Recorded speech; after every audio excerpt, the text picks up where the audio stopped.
Welcome and good evening, everyone, to the International Trauma Survivor Workshop 2024. আপনারা জানেন যে international trauma survivor workshop trauma সার্ভাইভারদের জন্য যে 12 সপ্তাহের একটা জার্নি ক্রিয়েট করতে ডিজাইন করা হয়েছে। সেখানে আপনারা বিভিন্ন এফইটি বেস অ্যাপ্রোচ গুলা শিখছেন এবং সেই অ্যাপ্রোচ গুলা কিভাবে আপনার জীবনে আবার একটা কন্ট্রোল ফিল করতে সাহায্য করতে পারে সেটা আপনি জানছেন। আমাদের প্রত্যেকটি সেশন ডিজাইন করা হয়েছে ট্রমা রিকভারি ডিফারেন্ট অ্যাসপেক্টস এর উপরে, যেখানে আপনি আন্ডারস্ট্যান্ডিং অফ ট্রমা এবং ট্রমার অ্যাকসেপ্টেন্সটা কিভাবে করবেন সেটা যেমন জানতে পারবেন, আপনার কোর ভ্যালুস গুলো আইডেন্টিফাই করতে পারছেন এবং কিভাবে আরেকটু মিনিংফুল অ্যাকশনে আপনার জীবনকে লিড করা যায় আপনি সেটা জানতে পারছেন। সো এই পুরো প্রক্রিয়াটা অর্গানাইজ করছে পিসিফাই। পিসিফাই হচ্ছে একটা Singapore Bangladesh based mental health service provider. So আপনাদের সবাইকে শুভেচ্ছা সেশনে আজকের সেশনে প্রেজেন্ট হওয়ার জন্য। So now let me introduce hour speaker for session 10। আমাদের আজকের সেশনে স্পিকার হিসেবে থাকবেন মিস মার্জিয়া আল হাকিম। আপুকে অসংখ্য ধন্যবাদ আমাদের অনুষ্ঠানে প্রেজেন্ট থাকার জন্য। আহ, উনি student support head and lecturer in psychology universal college বাংলাদেশে আছেন এবং আপু একজন স্পেশালিস্ট সাইকোলজিক্যাল সার্ভিস প্রোভাইড করতে এবং মেন্টাল ওয়েলবিং এর জন্য টিচিং করতে। সো আপুকে অসংখ্য ধন্যবাদ আজকের সেশন 10-এ প্রেজেন্ট হওয়ার জন্য। We also have a team of volunteers for this session who helped a lot. Miss Shakira Box and Shoman Hussain Saad. এবং আমাদের আজকের সেশনটা মূলত ফোকাস করবে রেজিলিয়েন্স বিল্ডিং এর উপরে। আপনারা জানেন যে আমাদের বিগত 9টা session trauma recovery, ACT based approaches এবং বিভিন্ন ইনসাইট নিয়ে আমরা অনেক আলোচনা করছি এবং আজকের সেশন 10টা ফোকাস করবে কিভাবে ওই সবগুলো আলোচনার পরে আপনার রেজিলিয়েন্সটা বিল্ড করবেন, কিভাবে সামনে মুভ ফরওয়ার্ড করবেন। So without a delay I would like to give the floor to our speaker, Ms. Marjia Al Hakim, who will conduct today's session. Her knowledge and experience are invaluable to us. So let's listen to her and thank you everyone once again. Apu. Thank you very much, Shaheen, for a nice introduction. And welcome everyone again. আমার সাথে আরেকটা সেশনে আশা করি এখানে অনেকেই ছিলেন। So that's why welcome again and good evening. So already Mr. Shahin বলে দিয়েছে আমাদের আজকের সেশনটা কি নিয়ে, রেজিলিয়েন্স বিল্ডিং নিয়ে। And সবসময়ের মতো আমরা রেজিলিয়েন্স কি কিভাবে আমরা এটা বাড়াতে পারি সেই ডিসকাশনটাও করব। At the same time I would like to know your experience. আমরা একটু এক্সপিরিয়েন্স শেয়ারিংও করব সো দ্যাট আমাদের রেজিলিয়েন্সের স্টোরিগুলো শুনে পার্টিসিপেন্টরা বা গ্রুপটা কিছু লার্ন করতে পারে বা আরেকজনের হেল্প হতে পারে। সো এটাও পার্ট অফ রেজিলিয়েন্স বিল্ডিং, যে আমরা একজন আরেকজনের কাছ থেকে স্ট্রেংথ শিখতে পারি। তো থ্যাংক ইউ ভেরি মাচ। আমার স্লাইড কি চেঞ্জ হচ্ছে? আচ্ছা, সো আমার আমার ইন্ট্রোডাকশন তো শাহিন দিয়ে দিয়েছে। Thank you very much to the workshop assistants যারা আমাকে অ্যাসিস্ট করেছে এই ম্যাটেরিয়ালটা ডেভেলপ করার জন্য। So without further adieu, resilience কি? ডেফিনেটলি মানে খুব সহজ বাংলায় বলতে গেলে রেজিলিয়েন্স হচ্ছে আমাদের লাইফে ছোট বড় যত ধরনের স্ট্রেস আসে, ট্রমাটিক ইনসিডেন্টস হতে পারে, অ্যাক্সিডেন্ট হতে পারে, যত রকমের আনএক্সপেক্টেড অর আনইউজুয়াল ইভেন্ট আসে, সেটার মধ্য দিয়ে গেট থ্রু করে সার্ভাইভ করে সেই ইভেন্ট বা এক্সপিরিয়েন্সটা শেষ হয়ে যাওয়ার পরে নিজের স্ট্রেংথ বা স্টেবিলিটি রিগেইন করার যে প্রসেসটা, এই পুরো প্রসেসটাকে রেজিলিয়েন্স বলা হয়। অ্যান্ড এটা একটা স্কিল। ডেফিনেটলি সবাই এটা জন্ম থেকে নিয়ে আসে না যে আমার মানে একটা সার্টেন অ্যামাউন্ট অফ রেজিলিয়েন্স নিয়ে আমরা আসি, অর আইকিউ লেভেলের মতো একটা এজ পর্যন্ত একটা certain level of resilience create হয়ে যায়, এটা আর বাড়বে কমবে না, এরকম না। আমাদের রেজিলিয়েন্স অফকোর্স আমরা উইথ লার্নিং অ্যান্ড প্র্যাকটিস আমরা সবসময় শিখে নিতে পারি এবং বাড়াতে পারি। This is the wonderful thing about human beings and wonderful thing about resilience. And আমাদের সবারই রেজিলিয়েন্স কম বেশি হতে পারে। একই মানুষের রেজিলিয়েন্স সিচুয়েশন ওয়াইজ ডিফার করতে পারে। কোনো কোনো সিচুয়েশন আমি খুব ভালো ডিল করতে পারি, আমি খুব ভালো রেজিলিয়েন্ট থাকতে পারি। কোনো কোনো সিচুয়েশনে হয়তো আমার রেজিলিয়েন্স ভালো কাজ করেনি, due to multiple other factors. হয়তো আমি ফিজিক্যালি ভালো ছিলাম না, হয়তো বা স্ট্রেস, যেই স্ট্রেসটা বা স্ট্রেসফুল সিচুয়েশনটা সেটা অনেক বেশি ছিল, আমার ক্যাপাসিটি থেকে অনেক বেশি ছিল। এরকম সিচুয়েশন এক্সটার্নাল ফ্যাক্টরের উপর ডিপেন্ড করে আমাদের রেজিলিয়েন্স ভ্যারি করতে পারে। অ্যান্ড ইটস কমপ্লিটলি ফাইন, কারণ আমরা অলওয়েজ রেজিলিয়েন্স বাড়ানোর জন্য প্র্যাকটিস করতে পারি। সো ইটস লাইক, আমি এই ছবিটাতে সবাইকে একটু ফোকাস করতে বলবো, বিকজ আমাদের আজকের পুরো সেশনটা হচ্ছে এই ছবিটার সাথে রিলেটেড হবে। ইটস লাইক, মানে একটা সেইল বোট যখন একটা নদী বা একটা পানি সাগর পাড়ি দেয়, তখন তার যে পথটা যেরকম হয়ে থাকে, আমাদের লাইফটা কিন্তু এক্স্যাক্টলি এরকম, যে কখনো পানিটা স্থির থাকবে, কখনো ঢেউগুলো অনেক বড় বড় হবে। এই যে এই ছবির মতো ডুবে যাচ্ছি যাচ্ছে একটা ভাব, কিন্তু আসলে তো ডুবে যায় না বেশিরভাগ সময়। যদি সেইলার খুব এক্সপেরিয়েন্সড এবং এক্সপার্ট হয়, তাহলে ডুবে যায় না মোস্ট অফ দ্য টাইম। তো তারপর আবার গেট ব্যাক করে ফ্লোতে। ঠিক সেটাই হচ্ছে আমাদের রেজিলিয়েন্স। অ্যান্ড আমাদের স্ট্রেস কি ধরনের আসতে পারে? Any type of stress. একজনের জন্য একটা স্ট্রেস স্ট্রেসফুল না, আরেকজনের জন্য স্ট্রেসফুল হতে পারে। খুব এক্সপেরিয়েন্সড একটা জব হোল্ডার, যে অনেক বছর ধরে অফিসে কাজ করছে, তার জন্য একটা কলিগ বা একটা বসের সাথে ডিল করা স্ট্রেসফুল নাও হতে পারে। কিন্তু একজন নিউ ফ্রেশার্স একটা অফিসে গিয়ে, তার জন্য এটা একটা ওয়ার্ক প্লেস স্ট্রেসের হতে পারে। রিলেশনশিপ প্রবলেম হতে পারে। আবার এর থেকেও বড় ধরনের স্ট্রেস বা ট্রমাটিক সিচুয়েশন আসতে পারে।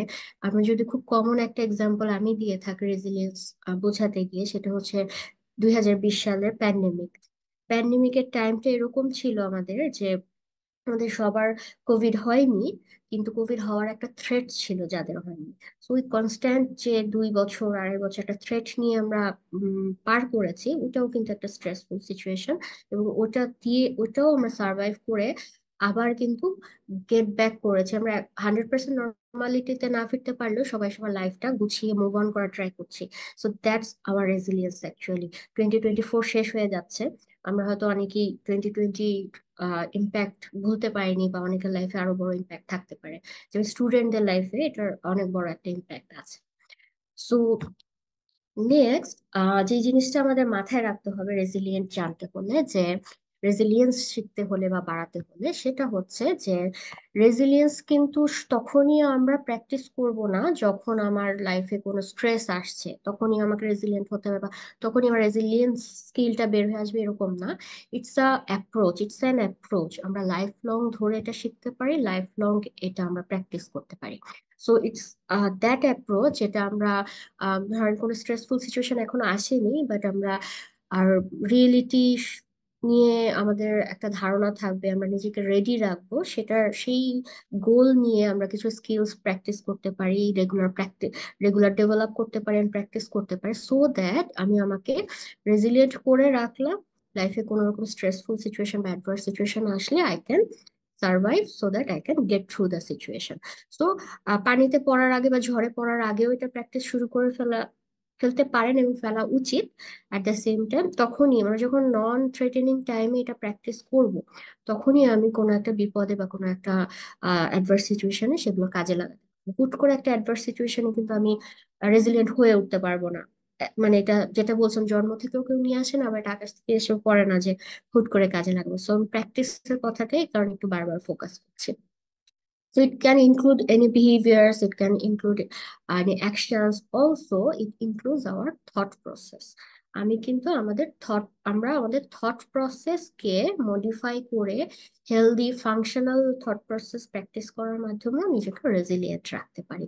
It's just like muscle building or any kind of skill training. যেমন আপনি যদি সাইক্লিং শিখেন, হুট করে প্রথমে আমরা সাইকেল নিয়ে কিন্তু অনেকটা পথ চলে যেতে পারি না।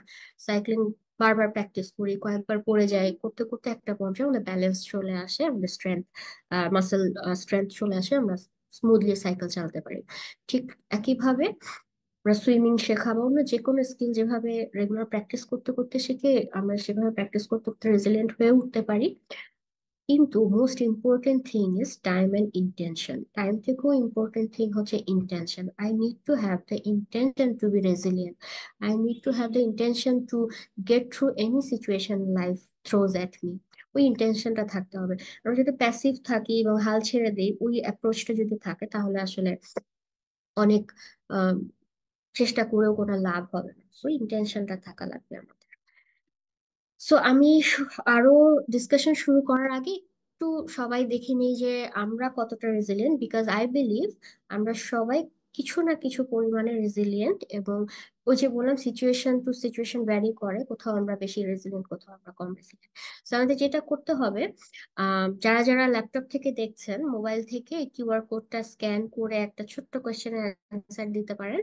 আর যারা হয়তো বা স্ক্যান করার উপায় নেই, তারা আমি এই লিঙ্কটা মেসেজে দিয়ে দিচ্ছি, এই লিঙ্কটায় ঢুকে একটা ছোট্ট কোশ্চেনের অ্যান্সার দিতে পারেন, সো দ্যাট আমরা একটু দেখি আমরা যারা এখানে আজকে প্রেজেন্ট আছি রেজিলিয়েন্স।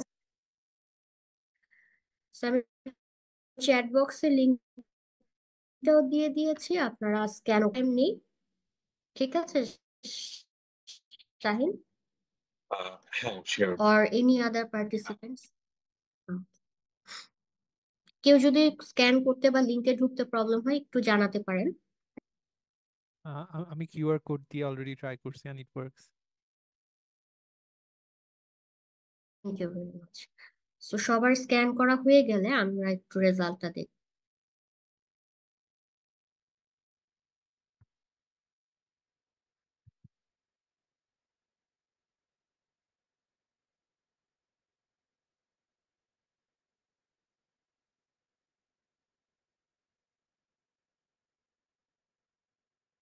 গুড, বেশিরভাগ মানুষই অ্যাভারেজ, অন অ্যাভারেজ রেজিলিয়েন্ট মনে হচ্ছে।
ওকে, সো আমার সবচেয়ে বেশি যে জিনিসটা ভালো লাগলো সেটা হচ্ছে এই পর্যন্ত কেউই নট রেজিলিয়েন্ট এট অল দেয়নি। That's very good.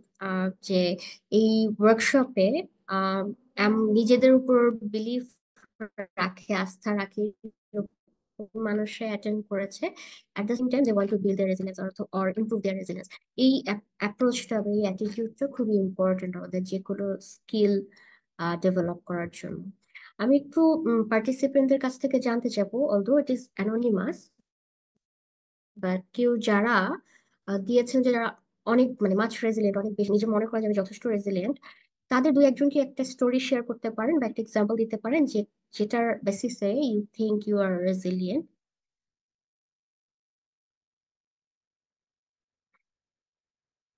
There are 39 people, except me, 38 people. So একটু শুনতে চাই আপনাদের রেজিলিয়েন্স স্টোরিটা।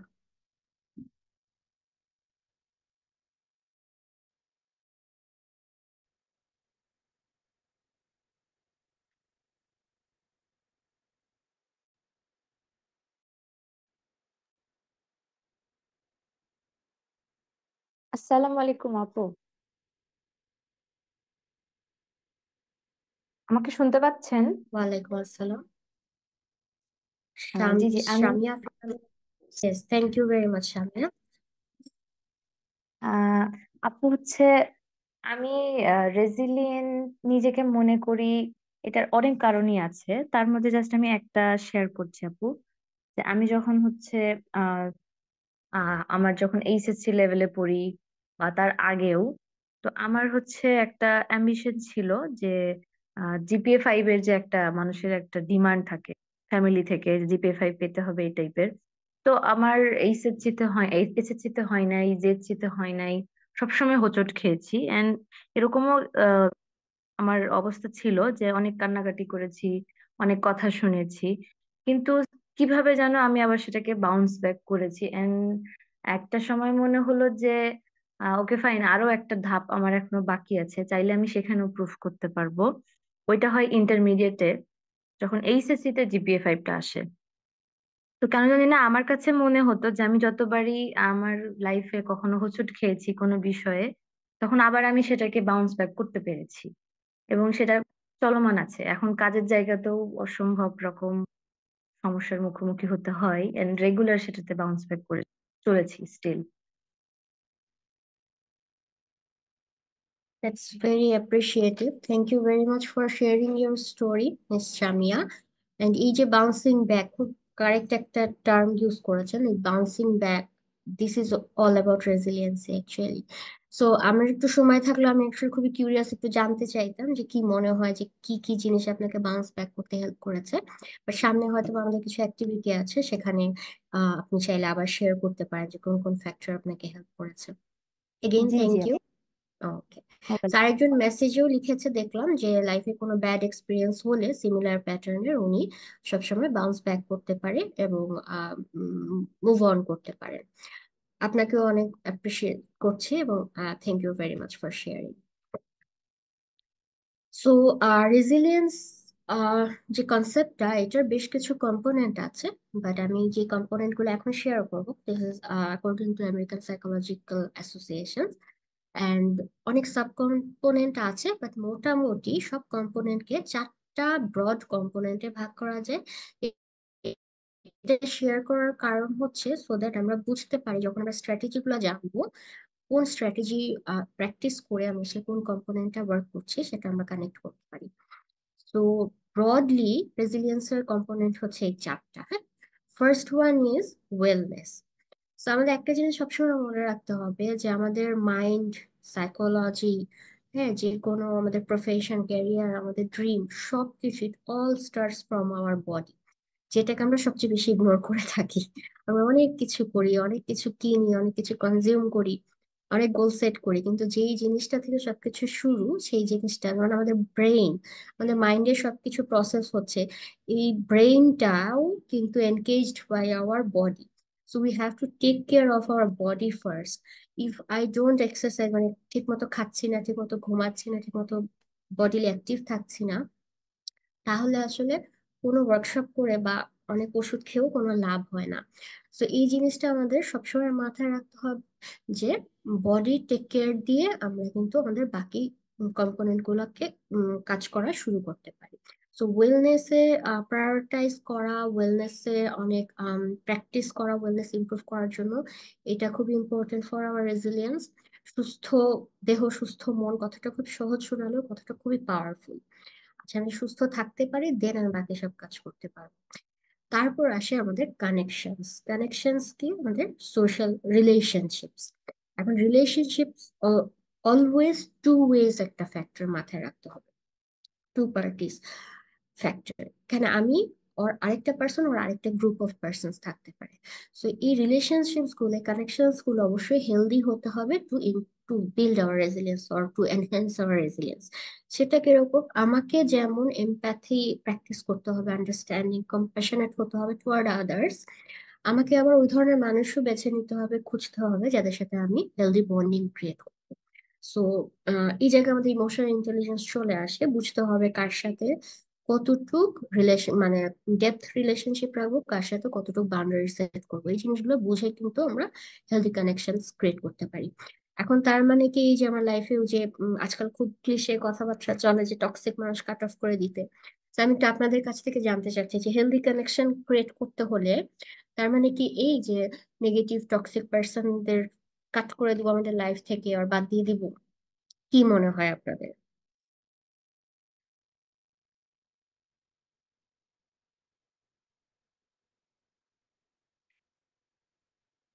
আচ্ছা, আমি বলতে চাচ্ছিলাম, okay Shabib, thank you, please. I think it's all about to know the our limitation. আমি একটা মানুষের সাথে কতটুকু কানেকশন বিল্ড আপ করবো, কত সময়ের বেসিসে করব, আমার তার সাথে আন্ডারস্ট্যান্ডিং এর জায়গাটা কতটুকু, আমার মনে হয় এটা জানাটা প্রথমে জরুরি। এখন টক্সিসিটি ইটস হাইলি সাবজেক্টিভ। একজন মানুষ আমার জন্য ভালো হতে পারে, সে অন্য কারোর জন্য খুবই খারাপ একজন মানুষ হতে পারে। বাট সেটা আগে আমাকে জানতে হবে যে তার সাথে আমার ভাইবটা ম্যাচ করছে কিনা। I think that's important to take time and to take time to understand যে কতটুকু ম্যাচ করছে আমার সাথে, এবং আমি তাকে কতটুকু ট্রাস্ট করতে পারি, কতটুকু কানেকশন তার সাথে আমার বিল্ড আপ হতে পারে।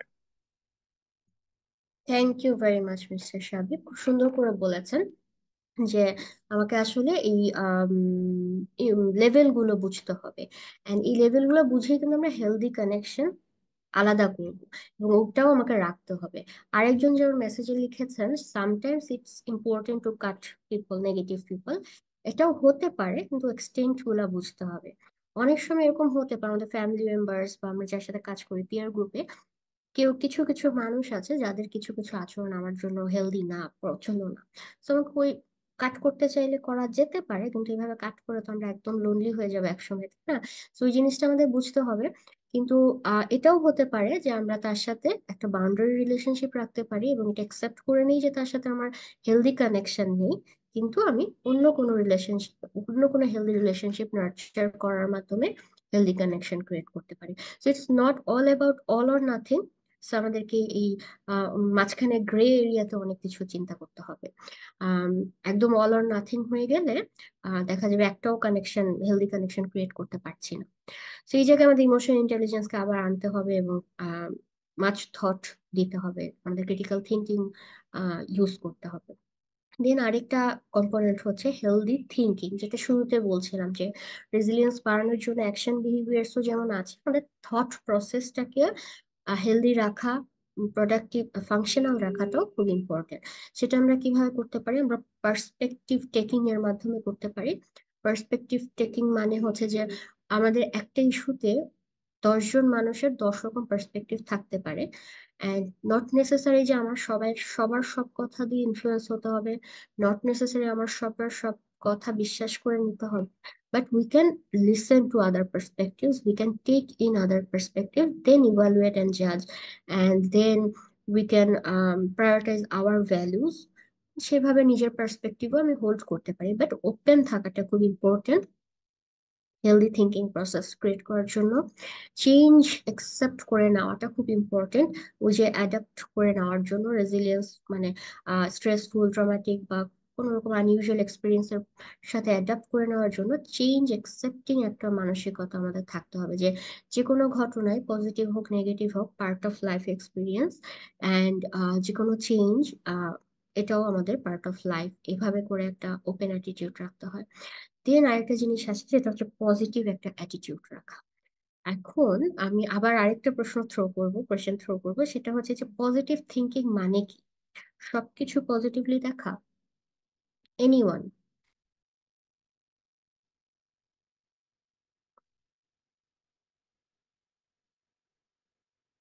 সবকিছু একুরেট দেখা, সঠিকভাবে দেখা, সব পজিটিভ হতে পারে এরকম কোনো কথা নাই।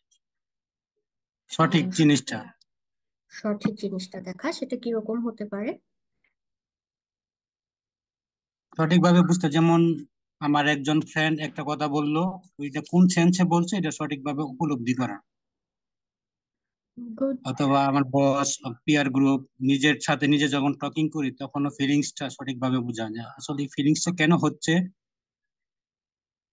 ওইটাই পজিটিভ। Okay, thank you. আরো 2 জন হাত তুলেছেন, একজন সাবিব, তার আগে একজন হাত তুলেছিলেন। সো প্রথমে যিনি হাত তুলেছেন উনি একটু আগে বলে নেন। থ্যাংক ইউ আপু। Sanjida, please. Thank you. Please. Positive বলছিলাম, সবকিছুই তো পজিটিভ হতে পারে না, পজিটিভের সাথে নেগেটিভও থাকতে পারে। তো আমরা নেগেটিভ থটটা একটা জিনিসের নেগেটিভ পেছনে পজিটিভ আর পর কোনো প্রুফ বা অন্য কোনো কি বলে এটাকে ইনভেস্টিগেশনের মাধ্যমে গিয়ে যদি নেগেটিভ কিছুটা আসে ওটা অ্যাকসেপ্ট করে নিই। সবকিছুই পজিটিভ হবে বা সবকিছু নেগেটিভ হবে এটা আমরা আগে কিছু ভেবে নিব না। এইটুকুই ছিল আমার থেকে বলার। Okay. Thank you. Thank you very much, Miss Sanjita. সুন্দর কথা বলেছেন। তারপর হচ্ছে মিস্টার সাবিব raised hand.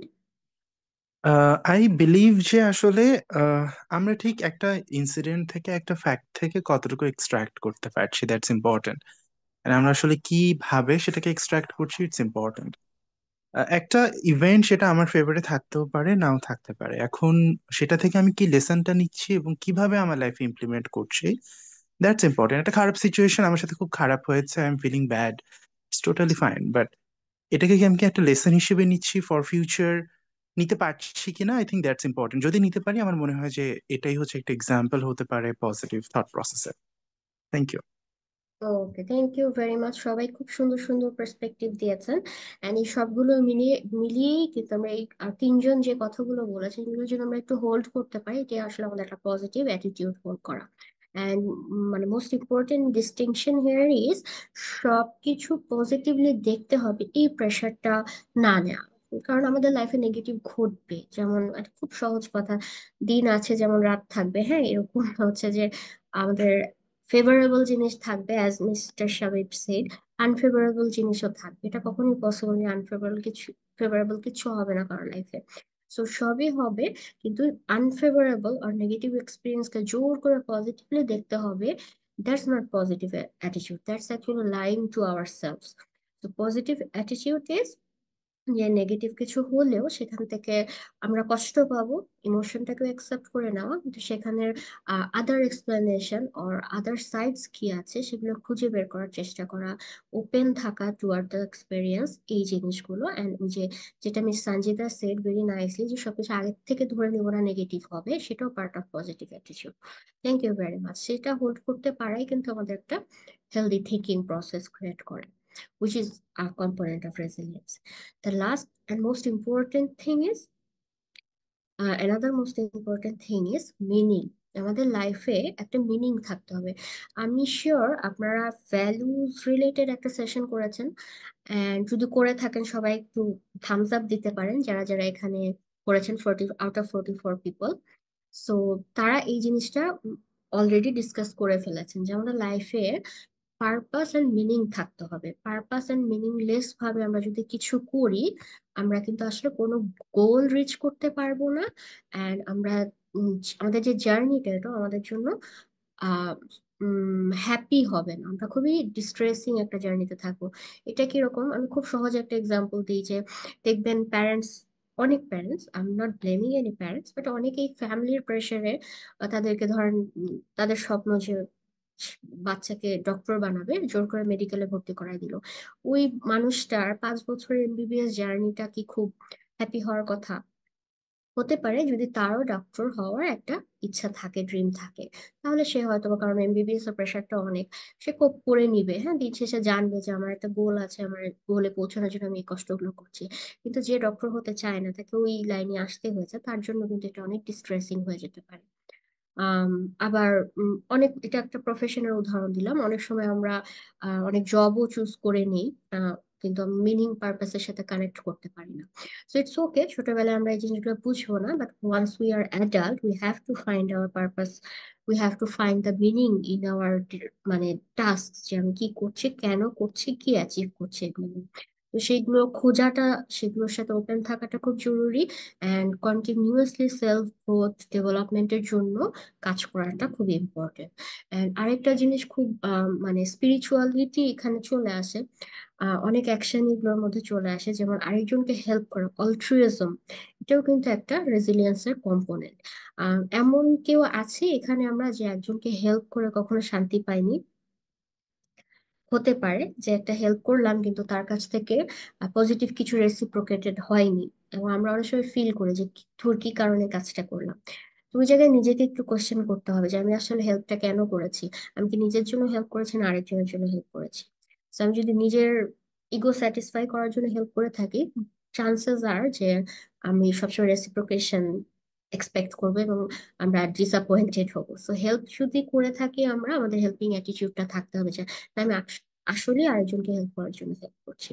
তো এই অ্যাটিটিউড গুলো কালটিভেট করা খুবই জরুরি আমাদের রেজিলিয়েন্স বিল্ড আপ করার জন্য এবং রেজিলিয়েন্স মেনটেন করার জন্য। এই ডিসকাশনটায় কারো কোনো কোয়েশ্চেন বা কোনো শেয়ারিং আছে? তাহলে আমি নেক্সট ডিসকাশনে মুভ অন করবো।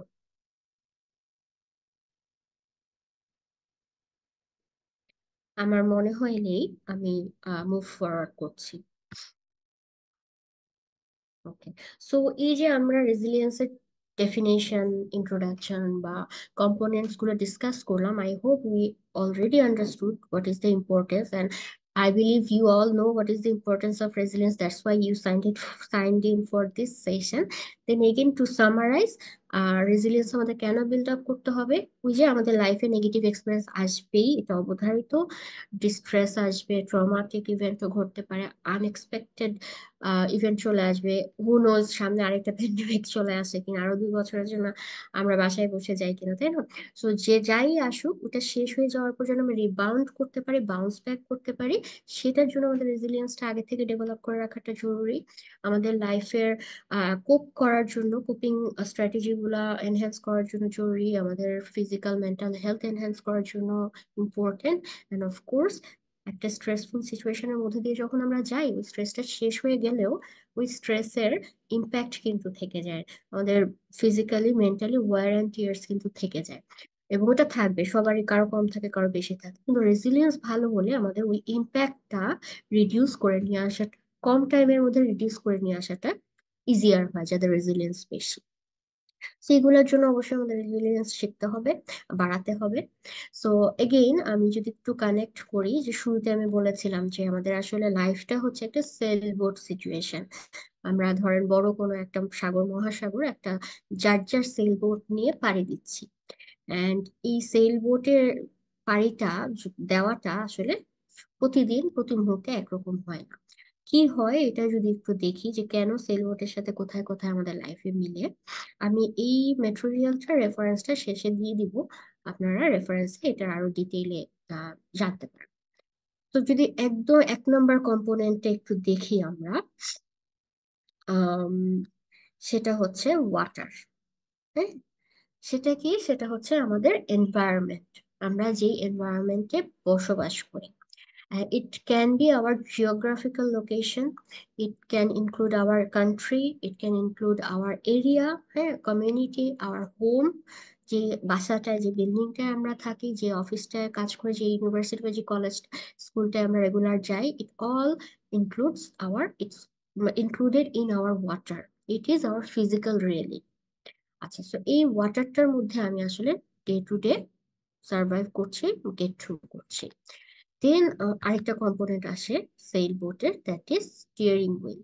And you all already covered this section, I think, that is our needs and values, our direction of life. আমাদের সবার কিছু গোল থাকে, এইম ইন লাইফ থাকে। এখন ওই এইমে পৌঁছানোর জন্য আসলে আমি কোন ডিরেকশনটা নিব। এখন আমার ধরেন কারো থাকতেই পারে লাইফের এম ইন লাইফ যে আমি মিলিনিয়ার হব, বিলিনিয়ার হব, ইটস কমপ্লিটলি ফাইন। এখন বিলিনিয়ার হওয়ার জন্য আমি কোন পথটা বেছে নিব, ইউ অল ক্যান আন্ডারস্ট্যান্ড কয় ধরনের পথ আছে বিলিনিয়ার হওয়ার। এই কোন পথটা বেছে নিব, that depends on our values. আমি ভ্যালু দ্বারা গাইডেড হয়ে নিব, নাকি আমার ভ্যালু যদি অনেস্টি, হ্যাঁ, এই জিনিসগুলো যদি আমার ভ্যালুস হয় আমি সেভাবে চুজ করবো। আর যদি অনেস্টি আমার ভ্যালুস না হয় আমি ওইটা চুজ করবো না, এভরি আদার অল্টারনেটিভ চুজ করবো যেখানে অনেস্টি না থাকলেও হচ্ছে। সো এই স্টিয়ারিং হুইলটা কিন্তু যার যার নিজের, এবং এইটাকে মানে যার যার নিজেকেই আসলে মুভ করতে হয়, নিজের জীবনের স্টিয়ারিং হুইলটা নিজেকে আসলে মুভ করতে হয়। দেন থার্ড কম্পোনেন্ট আসে our destination, which I just discussed. আমাদের গোল কি, এইম ইন লাইফ কি, উইশ কি, আমি কোথায় পৌঁছাতে চাই। এই জিনিসটা মাথায় রাখতে হবে। ধরেন আমি পদ্মা নদীতে আমার বোট নিয়ে নেমেছে, এখন আমি কোথায় যেতে চাই? আমি খুলনা যেতে চাই, না আমি বরিশাল বা রাজশাহী যেতে চাই, সেটা আমাকে চুজ করতে হবে। এবং পথ, কোন পথটায় কোন ওয়েটা বেছে নিব, কোনটা আঁকা বাঁকা পথ বেছে নিব, এই জিনিসটা আমাদের চুজ করতে হবে আমাদের স্টিয়ারিং হুইলকে মুভ করার মাধ্যমে। দেন আরেকটা কম্পোনেন্ট যেটা থাকবেই, উই ক্যান নট এক্সপেক্ট যে আমাদের লাইফে লিক থাকবে না, আমাদের বোটে লিক থাকবে না। বোটে লিক থাকতে পারে, বোটে লিক তৈরি হতে পারে, সেটার জন্য রেডি থাকতে হবে। আমি একটা নতুন বোট নিয়ে পানিতে নেমেছি, সেটাতে লিক ক্রিয়েট হতে পারে, ইটস কমপ্লিটলি ফাইন। এটা একসেপ্ট করে নিতে হবে এবং আগে থেকে একসেপ্টিং অ্যাটিটিউডটা থাকতে হবে। সো জাস্ট অ্যাজ লাইক আমাদের নিজেদের মধ্যে উইকনেস থাকবে। আমরা কেউই 100% পারফেক্ট। আমাদের যেমন অনেক স্ট্রেংথ, ভালো গুণ আছে, আমাদের সবার কিছু উইকনেস আছে, আমাদের সবার কিছু ইমপ্রুভ করার এরিয়া আছে। ওইটা থাকাটা কোনো প্রবলেম না, প্রবলেম হচ্ছে আমি যদি সেটা না জানি, তখন প্রবলেম যে আমার একটা উইকনেস আছে আমি জানি না। সো জানলেও শুধু হবে না, আমার উইকনেস গুলো খুঁজে বের করে, আমার এরিয়াস অফ ইমপ্রুভমেন্ট খুঁজে বের করে আমাকে ইমপ্রুভ করতে হবে। তো এরকম এই এই এই কম্পোনেন্ট গুলো part of our life. Then আসে আমাদের আরেকটা খুব important component, that is our cells. That includes our strengths, our effective healthy coping strategies, our resources, যেগুলো থেকে we take help from our, যখন মানে when needed, when we are in distress, or when we want to change our direction, আমাদের অনেক resource কাজে লাগাতে হয়। Resource can include any friend who can help me, resource can include any professional expert opinion, resource can include our wealth or money। সব কিছু কাজে লাগিয়ে আমরা লাইফে আসলে মুভ ফরওয়ার্ড করি। আরেকটা ইম্পর্টেন্ট কম্পোনেন্ট হচ্ছে আমাদের কম্পাস। সেল বলতে কম্পাস থাকে না? কম্পাসের কাজ কি বলেন তো কেউ একজন? If anyone is familiar with the সঠিক দিক দিক নির্দেশনা, সঠিক দর্শন সঠিক গন্তব্যে পৌঁছার জন্য দিক দিক দর্শন, যেটা সঠিক গন্তব্যে পৌঁছায় দেয়। ওকে, থ্যাংক ইউ ভেরি মাচ। তো আমাদের দিক নির্দেশনা দেয় আমাদের লাইফে। আমাদের দিক নির্দেশনা দেওয়ার জন্য আমাদের ইন্টারনাল ফিডব্যাক সিস্টেম আছে, which are which includes actually our critical thinking skills, which includes our emotional intelligence, যে আমি যেদিকে যাচ্ছি, আমি যা করছি ঠিক করছে কিনা, আমি যা করছি আমি আমার নিজের অথবা আমার আশেপাশের মানুষের ক্ষতি করছে কিনা। ধরেন আমি একটা পানিতে নামলাম আমার বোট নিয়ে, আমি এমন ভাবে চালাচ্ছি যে আশপাশের বোটের ক্ষতি হচ্ছে। হ্যাঁ, এটা তো আমাকে অ্যাওয়্যার থাকতে হবে, এই অ্যাওয়ারনেসটা খুব ইম্পর্টেন্ট। এটা আমাদের কম্পাস। আমাদের ফিলিংস, ইমোশন, ইনটুইশন আমাদের কম্পাস। আমরা অনেক সময় মাত্র নতুন বোট নিয়ে ধরেন পানিতে নেমেছি, আর লাইফে নতুন একটা টাস্ক শুরু করেছি, একটু ভয় ভয় তো লাগবে, তাই না? একদম ডে ওয়ানে তো আমরা কনফিডেন্স নিয়ে নেমে যাই না যে কোনো কাজে। তো ওই ভয়টা, ওইটা কি খারাপ ভয় না ভালো ভয়? ভয় পাওয়া মানে কি আমি থেমে যাবো, এই এই রোডে আর আগাবো না, নাকি আমি আসলে এক্সপ্লোর করবো এই ভয়টা কিসে? এই জিনিসগুলো হচ্ছে আমাদের কম্পাস। অ্যান্ড আমাদের ভ্যালুকে চেক দেওয়ার জন্য এই ফিলিং গুলো খুব ইম্পর্টেন্ট। অনেক সময় হতে পারে যে একটা কাজ শুরু করেছি কিন্তু আমার আসলে ডিস্ট্রেস ফিল হচ্ছে, so I need to check যে কেন ডিস্ট্রেস ফিল হচ্ছে। এমনও হতে পারে যে আমি আসলে ভ্যালুর এগেনস্টে কোনো কাজ করতে যাচ্ছি, তাই আমার ডিস্ট্রেস হচ্ছে। আবার এমনও হতে পারে যে না, এই ডিস্ট্রেস ফিলিংটা একটা নোভেল সিচুয়েশন, একটা নতুন জায়গা দেখে আমার একটু ডিস্ট্রেসিং লাগছে, উইচ ইজ কোয়াইট ফাইন, এটা আমাদের সবার হয়। তো চেক করতে হবে, ইমোশনকে ইগনোর করা যাবে না, আবার ইমোশনাল হয়ে সব করে ফেলা যাবে না। কম্পাস হচ্ছে একটা গাইডেন্স, এটাকে দেখে চেক করতে হবে যে আসলে কোন দিকে যেতে পারে। ওকে, তারপর আরেকটা খুব important component, which is completely our মানে আউট অফ কন্ট্রোল, আমাদের কন্ট্রোলের বাইরে, সেটা হচ্ছে ওয়েদার। অ্যান্ড এটা মাথায় রাখতেই হবে, লাইফে এমন ঘটনা ঘটবে যেগুলো আমার প্ল্যান এবং কন্ট্রোলের বাইরে। প্ল্যান তার মানে কি এই যে আমরা প্ল্যান করবো না? আমরা অবশ্যই প্ল্যান করব, আমরা অবশ্যই বাকি কম্পোনেন্ট গুলো চেক দিব, কিন্তু তারপরেও যে এই কম্পোনেন্টটা অ্যাড হবে এটাকে আমাদের মাথায় রাখতে হবে। এবং কি কি ধরনের ওয়েদার হতে পারে? একজন সেলিয়র তো না দেখে পানিতে নামে না, তাই না? যদি নামে, ডেফিনেটলি সে খুব এক্সপিরিয়েন্স সেলার না, বা পড়াশোনা করেনি। এনিওয়ে, সো মাথায় রাখতে হবে কি কি ধরনের ওয়েদার আসতে পারে এবং কি কি আসলে কি কি করা করা লাগবে, স্ট্র্যাটেজি থাকতে হবে। আবার এর বাইরেও কিছু আসতে পারে যে একদমই প্ল্যান বা থিঙ্কিং এর বাইরে, কমপ্লিটলি আনএক্সপেক্টেড ছিল, যে একটা সুনামি একদম হওয়ার কোনো ওয়েদার ফোরকাস্টিং ছিল না, সুনামি হয়ে গেল। এনিওয়ে, তখন আমাদের রেজিলিয়েন্স স্কিলটা যদি থাকে, যতটুকু সম্ভব we can protect ourselves, we can cope, we can survive the situation. আর একদম যদি মরে যায় সেটাও তো আসলে কন্ট্রোলের বাইরে। We cannot say anything about, actually cannot say anything about it, এটা নিজেকে ডিসাইড করতে হবে কি করব। So the last important component is not, মানে সিরিয়ালি না, এটার প্রত্যেকটাই খুবই ইম্পর্টেন্ট কম্পোনেন্ট। 8 নাম্বারটা হচ্ছে আদার গুডস। দিস থিংস আর একটু আগে বলছিলাম যে আমি একটা আহ, রাস্তা দিয়ে হাঁটছি, আর আমি একটা ঘরে আছি, অথবা আমি একটা নদীতে বোট সেল করতে নেমেছি, আর আমি এমন কাজ কারবার করলাম যে আমি চিন্তা করলাম না আশপাশে মানুষের ক্ষতি হচ্ছে না কি হচ্ছে, ডিস্ট্রেস হচ্ছে, তাহলে কিন্তু আসলে আমার জার্নিটাও ভালো হবে না, আশপাশের মানুষের জার্নিটাও ভালো হবে না। অ্যাট দ্য সেম টাইম আমি যদি এমন একটা জার্নিতে থাকি যেখানে আশপাশের মানুষ খুব কোঅপারেটিভ, তাহলে আমার জার্নিটাও সুন্দর হবে, তাদের জার্নিটাও সুন্দর হবে। সো এই আদার বোটস বা আমাদের people around us, people living in our environment are very important. And ওই জায়গায় যে বুঝতে হবে যে কার সাথে কোন কাজে মিশতে হবে, কার সাথে কতটুকু মিশতে হবে, অ্যান্ড হেল্পফুল অ্যাটিটিউডটা আসলে সবার জন্য থাকা উচিত। তো আমি হচ্ছে এখন 10 মিনিটস আপনাদের, 10 মিনিটস না, অ্যাকচুয়ালি 8 মিনিটস একটা কাজ করব। সেটা হচ্ছে আমরা একটু নিজেদের সেলবোট সিচুয়েশনটা একটু আঁকবো। It does not have to be perfect, it does not have to be, মানে সবাইকে শেয়ার করতে হবে এরকম না, এটা খুবই পার্সোনালাইজড একটা ইস্যু, কেউ কেউ শেয়ার করতে চাইলে করতে পারেন।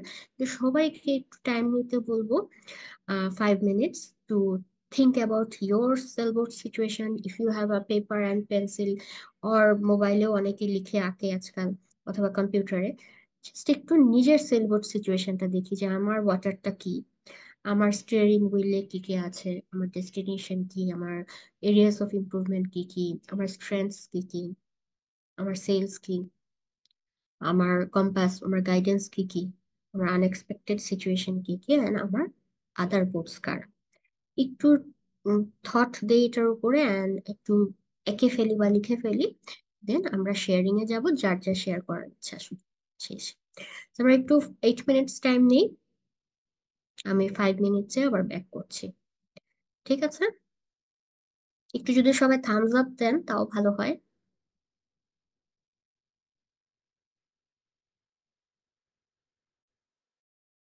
ওকে, থ্যাংক ইউ।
ওকে, আমরা কি আঁকছি, কাজ করছি সবাই?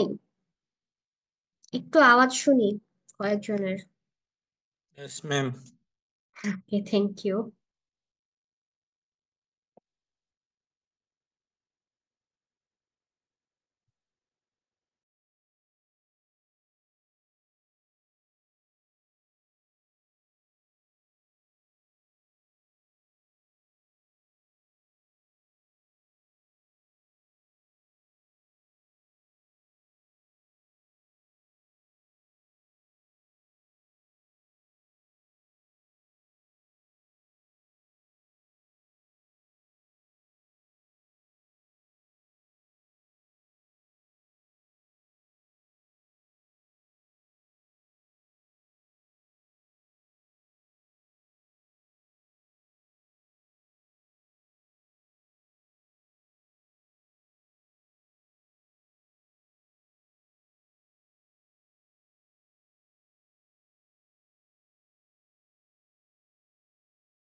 ওকে, let's get back to the discussion.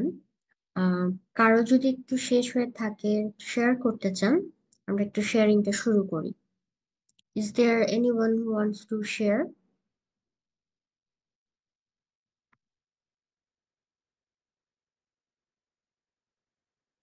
আসসালামু আলাইকুম।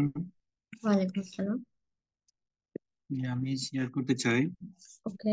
আমার যে ওয়াটার বা এখানে যে really environment hmm hmm hmm. Environment আলহামদুলিল্লাহ ভালোই আছে। আর okay. Steering wheel needs a hmm. ভিলুজের ভিতরে আমার values courage, patience, gratitude and hope. আর destination of goals to be best version of myself, welfare of my family member and others. উইকনেসের ভিতরে আছে social lack of social skill, communication স্কিলে ঘাটতি আছে, আর লিডারশিপ স্কিলে ঘাটতি আছে। আর সেলস যেটা যেটা বাতাস দিবে বা স্ট্রেংথ মোর স্ট্রেংথ যেটা সাহায্য করবে, পারসিস্টেন্স এন্ড কন্টিনিউয়াস লার্নিং এর আগ্রহ আছে। আর কম্পাস যেটা দিক নির্দেশনা ঠিক রাখবে, tendency to help others and myself. আর বর্তমানে যে আনএক্সিকিউশন এজেন্ট, এটা বর্তমানে নেই, হঠাৎ আসলে এটা খুব করতে পারবো। আর আদার্স পিপল অ্যান্ড পিয়ার গ্রুপের মধ্যে অফিস স্টাফ, পুলিশ, বস এবং ফ্যামিলি মেম্বার এখন পর্যন্ত সাপোর্টিভ আছে, সেরকম কোনো প্রতিবন্ধকতা পাই নাই। Thank you. Okay, thank you very much. আপনি যদিও বলছেন যে আপনার কমিউনিকেশন স্কিলস, সোশ্যাল স্কিলস একটু কম আছে, কিন্তু দেখ আপনি যে কথা বলছেন, সবাই চুপ, আপনি আহ, শুরু করছেন কথা বলা, এটা দ্যাট শোজ অ্যাকচুয়ালি যে আপনার স্কিল এতটাও ঘাটতি নেই যেভাবে আপনি ঘাটতি বলছেন। হয়তো বা আপনি আরো লার্ন করতে পারেন, but it's very appreciative. Then again সবার জন্য একটু বলবো যে আমরা যখন আমাদের ডেস্টিনেশন ফিক্স করব, গোল সেট করব লাইফে, অফকোর্স গোলস গুলো খুবই মেজারেবল অ্যান্ড খুবই অ্যাচিভেবল টার্মে হতে হবে। যেমন ওয়েলফেয়ার এনশিওর করতে চাই কারো, এটা একটা জেনারেল টার্ম। তো কি কি হলে আমরা ওয়েলফেয়ার এনশিওর্ড হবে মনে করবো সেইভাবে আমাদের লিখতে হবে। একটু স্পেসিফিক করে আমাদের লাইফের প্ল্যানটা করতে হবে, তাহলে আমরা গোল ওরিয়েন্টেড ভাবে কাজ করতে পারবো, পারপাসফুল ওয়ার্ক করতে পারবো, which is a component of resilience. আমি একটু মুভ অন করছি, আর যদি কেউ শেয়ার করতে না করে থাকতে চান, আচ্ছা, how do I remove this marks?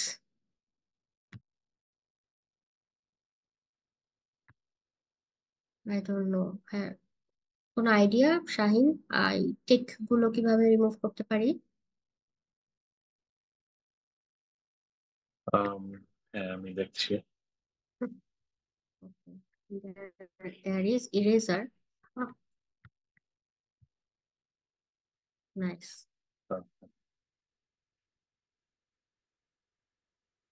তো আমার লিগের মধ্যে ডিজিটাল স্কিল একটু আছে কিছুটা, এই জায়গায় হচ্ছে আমাকে আরো শিখতে হবে। এনিওয়ে, সো আমরা একটু স্ট্র্যাটেজিতে চলে যাব, যে এখন আমরা তো দেখলাম আমার লাইফের ওয়াটার কি, কোন ওয়াটারে আছি, এখানে ব্যারিয়ার্স কি কি, স্ট্রেংথস কি কি। এখন আমাকে কিছু জিনিস প্র্যাকটিস করতে হবে টু বিল্ড মাই রেজিলিয়েন্স। তো রেজিলিয়েন্স স্ট্র্যাটেজি গুলো প্র্যাকটিস করার আগে, করার জন্য যেই কনসেপ্টটা মাথায় রাখতে হবে সেটা হচ্ছে আমাদের ডেফিনেটলি কোপিং। আমাদের যে কোনো সিচুয়েশনে, সেটা বড় স্ট্রেস মানে অনেক বেশি স্ট্রেসফুল হোক আর কম স্ট্রেসফুল হোক, অনেক বেশি আনএক্সপেক্টেড অ্যাক্সিডেন্টাল হোক, কোপ করতে হবে, এই অ্যাটিটিউডটা রাখতে হবে। So what is coping? যে কোনো স্ট্রেসফুল সিচুয়েশনে স্ট্রেসটাকে ম্যানেজ করে গেট থ্রু করা স্কোপিং। কারণ এই জায়গায় আহ একটু মাথায় রাখতে হবে, আমরা আসলে সবাই কোপ করছি, কোপ করেই সার্ভাইভ করছি, দিনের পর দিন বেঁচে আছি বা লাইফে মুভ অন করছি। না, আমার কোপিং গুলো কনস্ট্রাকটিভ না ডিস্ট্রাকটিভ, এই ডিস্টিংশনটা কিন্তু করতে হবে। কনস্ট্রাকটিভ কোপিং হলে আমার সেগুলো আমার sails, that is my strengths. আর ডিস্ট্রাকটিভ কোপিং হলে that that is my leaks, আমার এই লিগ গুলো রিপেয়ার করতে হবে। সো কনস্ট্রাকটিভ কোপিং কি, ওই যে আমরা যে পজিটিভ অ্যাটিটিউড বা আউটলুকের কথা বললাম, সেটা পজিটিভ আউটলুক হোল্ড করা, প্র্যাকটিস করা, পজিটিভ সেলফ টক করা, এই জিনিসগুলো হচ্ছে constructive coping. Any problem is a life experience, যেটা একটু আগে ডিসকাস করলাম, এই মানসিকতাটা রাখা। আস্কিং কোয়েশ্চেন, যে কোনো একটা সিচুয়েশন হলো, আসলো লাইফে, জিজ্ঞেস করা যে আসলে এটা কেন হতে পারে, এটার রুটটা কি প্রবলেমের, হ্যাঁ, কি কি করতে পারে, আমার কি কি রিসোর্স আছে যেটা কাজে লাগিয়ে আমি গেট থ্রু করতে পারি সিচুয়েশনটা।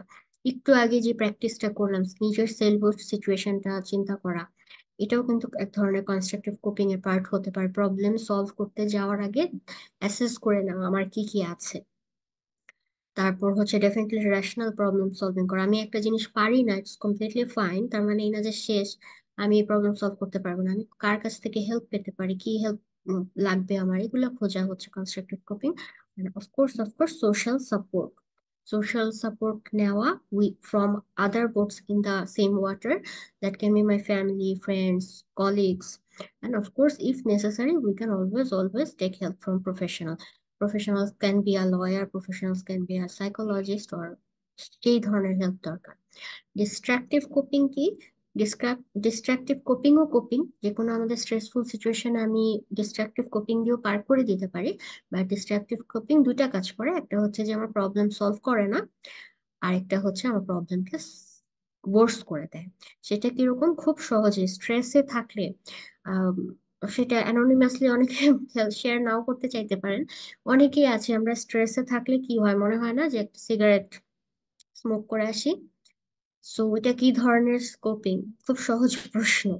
আচ্ছা, ওই যে স্ট্রেসে থাকলে, আমি আমার অনেক ক্লায়েন্টদের কাছ থেকে এক্সপিরিয়েন্সটা শুনেছি, স্ট্রেসফুল টাইমে স্মোক করলে খুব একটা রিলিফ ফিলিং হয় প্রবলেম থেকে, একটা temporary, thank you miss Shakira, temporary একটা রিলিফ হয়। ওই স্মোকটা করে তারপর আবার প্রবলেমটা নিয়ে চিন্তা করতে যায়, কিন্তু ওই ব্রেকটা দরকার, এই ধরনের কথা অনেকে বলে থাকে। বাট যেটা হচ্ছে, ডেফিনেটলি স্মোকিং আমার হেলথ প্রবলেম ক্রিয়েট করছে ফিউচারের জন্য। অ্যান্ড স্মোকিং অ্যাকচুয়ালি আলটিমেটলি আমার প্রবলেম সলভ করে না, প্রবলেম আমি সলভ করি, আমার রেজিলিয়েন্সই কিন্তু প্রবলেম সলভ করে। তো ওই ধরনের কোনো রকম substance dependency definitely destructive coping, যে কোনো ধরনের impulsive risk taking behaviour destructive coping. হ্যাঁ, আবার অনেক সময় আছে না যে কোন লাইফে এত ঝামেলা যাচ্ছে কিছু করতে পারছে না, ঘুমিয়ে থাকি, ওভার স্লিপিং, সেটা এক ধরনের ডিস্ট্রাকটিভ কোপিং। আরেক ধরনের ডিস্ট্রাকটিভ কোপিং আছে যেটা এই জেনারেশনে আমরা খুব বেশি করে থাকি, যেটা হচ্ছে বিঞ্জ ওয়াচিং। হ্যাঁ, মনে হয় যে লাইফ, পরীক্ষার সামনে এত বড় সিলেবাস শেষ করতে পারছি না, সিরিজ দেখছি, দেখছি কোনো ব্রেক নেই। হ্যাঁ, এক রাতে একটা মানে 10 সিজনের সিরিজ শেষ করে ফেলতে পারি। These are destructive coping. But একটা জিনিসও মাথায় রাখতে হবে যে মাঝে মাঝে দিস ক্যান বি নেসেসারি, যে আমি একদমই থিঙ্ক করতে পারছি না প্রবলেম সলভিং ওয়েতে, সো আমাকে একটু ব্রেক নিতে হবে, ব্রেক নিয়ে আমি আবার প্রবলেম সলভ করতে ফেরত চলে যেতে পারবো। সো ওই ব্রেকে we can do some distraction work, not definitely not substance abuse, অন্য কোনো ডিস্ট্রাক্ট থাকার জন্য কিছু এঙ্গেজ থাকতে পারে কিছুতে, কিন্তু টেম্পোরারি হতে হতে আমার সোল কোপিং স্ট্র্যাটেজি হতে পারে না, সেটা আমার আলটিমেটলি প্রবলেম সলভ করবে না। আই হোপ এই জিনিসগুলো আমরা জানি, তারপর আমি একটু ডিসকাশনটা করলাম সো দ্যাট আমরা বাকি স্ট্র্যাটেজি গুলো ভালোভাবে করতে পারি। আচ্ছা, so this are some strategies. আমরা আই বিলিভ আমরা অলরেডি ডিসকাস করেছি যে আমার লাইফে একটা সেন্স অফ পারপাস থাকতে হবে, সেই পারপাসটা আমাকে খুঁজে বের করতে হবে। যদি এই তো ফার টিল নাও আমি যদি সেন্স করতে না পারি যে আমার লাইফের পারপাসটা কি, কোন জিনিসটা আমাকে স্যাটিসফ্যাকশন দেয়, কোন জিনিসটা আমাকে সোলেস দেয়, হ্যাপিনেস দেয়, এখন সেটা করার জন্য আমরা কিছু অ্যাক্টিভিটি প্র্যাকটিস করতে পারি। দ্যাট ইজ আমরা একটা সাপোর্ট সিস্টেম ক্রিয়েট করতে পারি। অনেকে আছে যে আমার সোশ্যাল নেটওয়ার্কটা বা আমার রিলেশনশিপ গুলো খুব হেলদি না, সো আমি ফোকাস করতে পারি রিলেশনশিপ গুলো হেলদি করার জন্য কি কি করতে পারি। হ্যাঁ, আমরা একটা গেট টুগেদার প্ল্যান করতে পারি, আমরা একটা ট্যুর প্ল্যান করতে পারি, নতুন করে কিন্তু আমরা সবসময় কিছু না কিছু স্টার্ট করতে পারি। আমরা কোনো একটা সোশ্যাল মুভমেন্টে পার্টিসিপেট করতে পারি। আম, একটা জিনিস আম, আম, মাথায় রাখবো, আমরা ইদানিং পপ সাইকোলজিতে একটা জিনিস খুব হয় যে সেলফ লাভ, সেলফ কেয়ার, হ্যাঁ, এই জিনিসগুলা একটু রংলি পোর্ট্রেট হয় আমার মনে হয় ওভার এমফাসিসের কারণে। সেটা হচ্ছে যে mental health is all about me, এই জিনিসটা খুব মনে হয় একটা ভুল ধারণা প্রচলিত হয়ে যাচ্ছে। তো মাথায় রাখতে হবে যে মেন্টাল হেলথ কিন্তু শুধু আমার দিকের কথা চিন্তা করা না, mental health, good mental health includes thinking about other people bigger than me, এটাও একটু মাথায় রাখতে হবে। কেউ কি কিছু শেয়ার করতে চাচ্ছেন? একটা আওয়াজ পেলাম।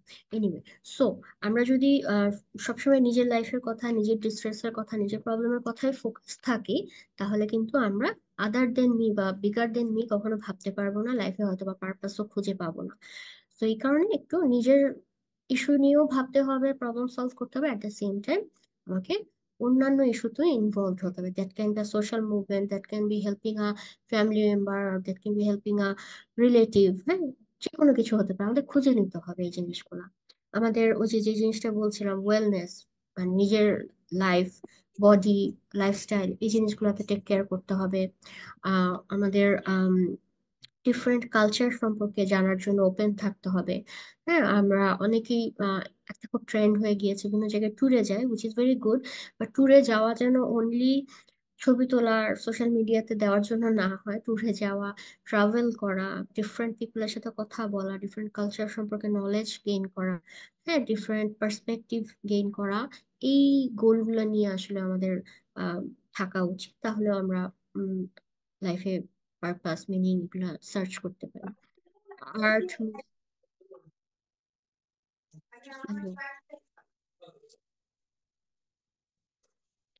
সো আর্ট, মিউজিক, এই জিনিসগুলো যাদের ভালো লাগে, ক্রিয়েটিভ মাইন্ডেড বা এই প্যাশন আছে, তারা সেই জিনিসগুলো কাজে লাগাতে পারে লাইফে সেন্স অফ পারপাস খুঁজে পাওয়ার জন্য। Serving your community, which I already discussed, যে কমিউনিটি ওয়ার্ক করা, এই জিনিসগুলো কিন্তু খুবই ইম্পর্টেন্ট। একটা জিনিস এখনকার ইউথের মধ্যে আমি খুব অ্যাপ্রিসিয়েট করি, সেটা হচ্ছে ভলান্টিয়ারিং। আমি দেখি যে স্টুডেন্টরা বা এখন ইয়াং পিপলরা বিভিন্ন কাজে এঙ্গেজ হয় voluntary basis, which is very very appreciative, thanks to our volunteer as well. So এটা একটা কাজের জন্য, কিন্তু এরকম অনেক কাজ আছে কমিউনিটিতে। আমরা দেখতে পাই একটা ন্যাচারাল ডিজাস্টার হলে আমাদের ইয়াং পিপলরা একদম হেল্প করতে নেমে যায়, ওদের কিন্তু বাসা থেকে কিছু বলে নাই বা কেউ কোনো ফোর্স করেনি, নিজের গুড উইল থেকে, গুড ইন্টেনশন থেকে হেল্প করতে চলে যায়। একটা প্রোটেস্ট গেল, আমরা দেখি যে সব স্টুডেন্টরা একজন আরেকজনের ফ্রেন্ডকে হেল্প করতে, যে যেভাবে পারে হেল্প করতে চলে এসেছে। আফটার দ্য রেভলিউশন আমরা দেখেছি রাস্তায় বাচ্চা বাচ্চা ছেলেপেলেরা ট্রাফিক কন্ট্রোল করতে নেমে গিয়েছে, ওদেরকে কিন্তু কেউ জব দেয়নি, কেউ বলেনি। তো এই যে কমিউনিটিকে সার্ভ করা, এটা কিন্তু আমাদের খুবই খুবই ইম্পর্টেন্ট এবং আমাদের সেন্স অফ পারপাস খুঁজে দিতে পারে। ওকে, ডেফিনেটলি আমাদের সেলফ এস্টিম খুব ইম্পর্টেন্ট একটা ইস্যু। আমাদের রেজিলিয়েন্স বাড়াতে হলে একটু স্টেপ ব্যাক করে আমাদের সেলফ এস্টিমের দিকে একটু তাকাতে হবে, সেলফ এস্টিম ইমপ্রুভ করতে হবে। অ্যান্ড সেলফ এস্টিম মানে ইমপ্রুভ করার জন্য আমাদের স্ট্রেংথ কি কি সেটা জানতে হবে, বিলিভ করতে হবে। নিজের স্ট্রেংথ, নিজের এবিলিটিস নিয়ে লেস কনফিডেন্ট থাকলে হবে না, কনফিডেন্ট থাকতে হবে। অ্যাট দ্য সেম টাইম নিজের উইকনেস সম্পর্কেও জানতে হবে। আমি যখন আমার উইকনেস গুলো নিয়েও জানবো, তাহলে আমি আমার এবিলিটি নিয়ে আরো কনফিডেন্ট হতে পারবো। অ্যান্ড উইকনেস নিয়ে জানবো এবং সেটাকে কন্টিনিউয়াস ওয়ার্ক করতে থাকবো। আর আমি যখন উইথ ইন্টেনশন, মাইন্ডফুলি আমার এবিলিটি এনহ্যান্স করার জন্য কাজ করব, তখনই কিন্তু আমি কনফিডেন্ট থাকতে পারবো, বিলিভ করতে পারবো, no I have this abilities, I am working on this abilities. এটা করাটাও ইম্পর্টেন্ট, মাঝে মাঝে নিজেকে রিমাইন্ডার দিয়ে দেওয়াটা ইম্পর্টেন্ট যে আমি কি কি পারি। কারণ এটাও ট্রু যে আমরা যে ওয়াটারে থাকি, ওয়াটার বা যে এনভায়রনমেন্টে থাকি, সেটা সবকিছু সবসময় পজিটিভ না, সব মানুষ পজিটিভ না। সো বিভিন্ন এক্সপেরিয়েন্স হয় আমাদের, বা অনেক ধরনের মানুষ থাকে যে আমাদের নিজেদের সম্পর্কে নেগেটিভ ধারণা দিতে পারে। সো এই কারণে আমাদের সবকিছুতে এফেক্টেড না হয়ে যায় যেন, টাইম টু টাইম আমাদের আসলে চেক করতে হয় আর নিজেকে মনে করে দিতে হয় যে আমি কোন কোন কাজে গুড অর গ্রেট, কোন কোন কাজে I need to learn or improve with more. হ্যাঁ, আমাদের অফকোর্স সবসময় নিজের এবিলিটিতে বিলিভ করতে হবে। এই জায়গায় আমি একটা ছোট্ট কাজ করতে বলবো সবাইকে। আমাকে একটু মেসেজে লিখে দেন তো যে আপনাদের কোন এবিলিটিতে আপনি বিলিভ করেন। You have that ability and you believe on this. There are 54 participants. I am expecting at least 40 message. If 40 people are listening, thank you very much. Samiha Mumhaj Ansari is very compassionate. This is very good. And Nusrat Jahan, my honesty, kindness, courtesy, positive attitude. Very good. Courtesy is a very, very important thing to have.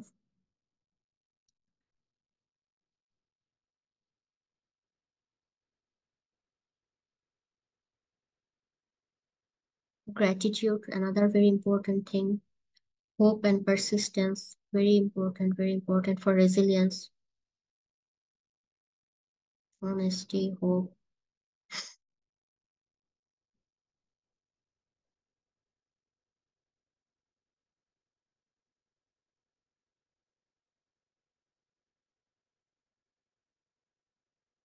Truthfulness, excellent.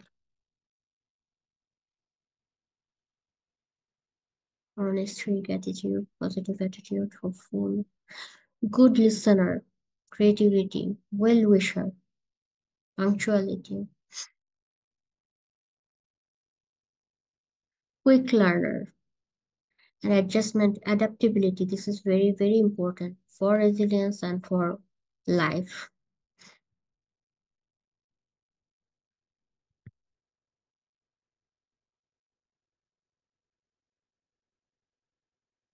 Non-judgmental, very good. যত non judgmental থাকতে পারবো আমরা লাইফে, তত বেশি perspective taking practice করতে পারবো, তত বেশি নলেজেবল হতে পারবো আমরা আসলে। Patience and generosity, very good.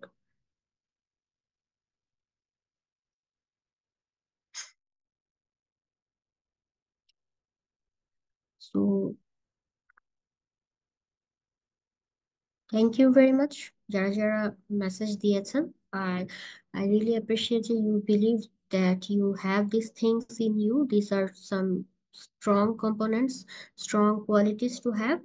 then again আমরা যখন এবিলিটি, স্কিলস, এই জিনিসগুলোতেও সবাই একটু ফোকাস করব, আইডেন্টিফাই করব, আর নিজেকে টাইম টু টাইম মনে করিয়ে দিব। ওকে।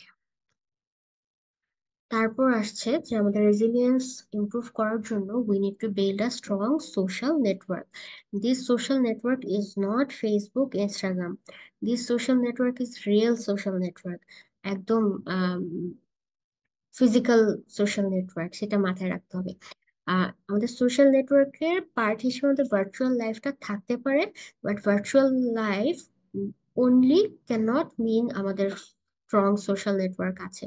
আই হোপ এই ডিসকাশন গুলো আপনারা জানেন। তারপর আমাদের সবসময় মনে রাখতে হবে যে we need to build actual connection with actual people, not AI.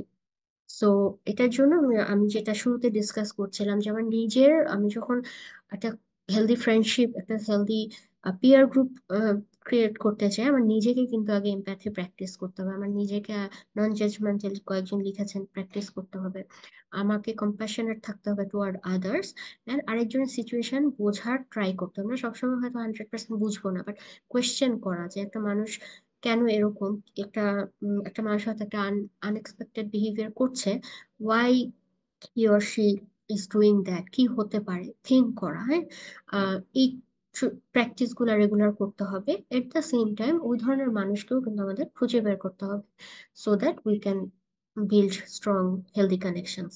And আমাদের কাছের মানুষগুলো অনেক সময় সবাই কিন্তু সবকিছু জানে না। আপনারা যারা আজকে এই সেশন গুলো করছেন, আই রিয়েলি অ্যাপ্রিসিয়েট যে আপনারা অ্যাওয়্যার যে এই জিনিসগুলো দরকার, তাই আপনারা খুঁজে বের করেছেন, আপনারা এই সেশন গুলো করছেন। মানে আপনাদের উইলিংনেসটা যে এটি আসলে শো করে যে you are willing to learn and improve yourself. হয়তো বা আশেপাশের বাকি মানুষরা জানে না। We can always give them feedback, constructive feedback. We can always help people to, মানে ইনফরমেশন কনভে করে যে এই সেশনটা তোমরা করতে পারো বা এই বইটা তোমরা পড়তে পারো। এভাবে করে ফিডব্যাক দিয়ে আমরা কিন্তু অন্য মানুষকেও হেল্প করতে পারি শিখতে। বাট অফকোর্স মানে বাই বিইং নন জাজমেন্টাল, জাজমেন্টালি আমরা মানুষকে আসলে ফিডব্যাক দিতে পারি না বা ডমিনেট করতে পারি না, এটা মাথায় রাখতে হবে। সো ইট টু ওয়েজ, কিন্তু it starts from your self, our self, একটা হেলদি সোশ্যাল নেটওয়ার্ক শুরু করাটা বা ক্রিয়েট করার জন্য। তো এটার জন্য না একটা অ্যাক্টিভ, প্রোঅ্যাক্টিভ অ্যাটেম্প্ট থাকতে হয় সবসময়। অনেক সময় অনেক ডিপ্রেশনের ক্লায়েন্টও দেখি, বা আমরা অনেক মানুষকেই দেখি যে খুব লোনলি ফিল করে এবং ফিল করে যে আসলে কেউ নাই। এটা ট্রু যে আমরা এখন এমন একটা সময়ের মধ্যে আছি যে খুবই সবাই ব্যস্ত, মেশিনের মতো, রোবটের মতো আসলে যে যার লাইফে কাজ করে যাচ্ছে, অন্য মানুষের দিকে তাকানোর বা সময় টাইম স্পেন্ড করার টাইমটা খুব কম। এটাও ট্রু। এই রিয়েলিটিটাকে মাথায় রেখে আমাদের একটা প্রোঅ্যাক্টিভ অ্যাটেম্প্ট থাকতে হবে to build a strong social network, যতটুকু সম্ভব এই বিজি স্কেজুলের মধ্যে। অলরেডি আমরা ডিসকাস করেছি যে আমাদের একটা চেঞ্জকে একসেপ্ট করে নেওয়ার একটা মাইন্ডসেট থাকতে হবে। চেঞ্জ হয়তো আমার লাইফে এখনো আসেনি।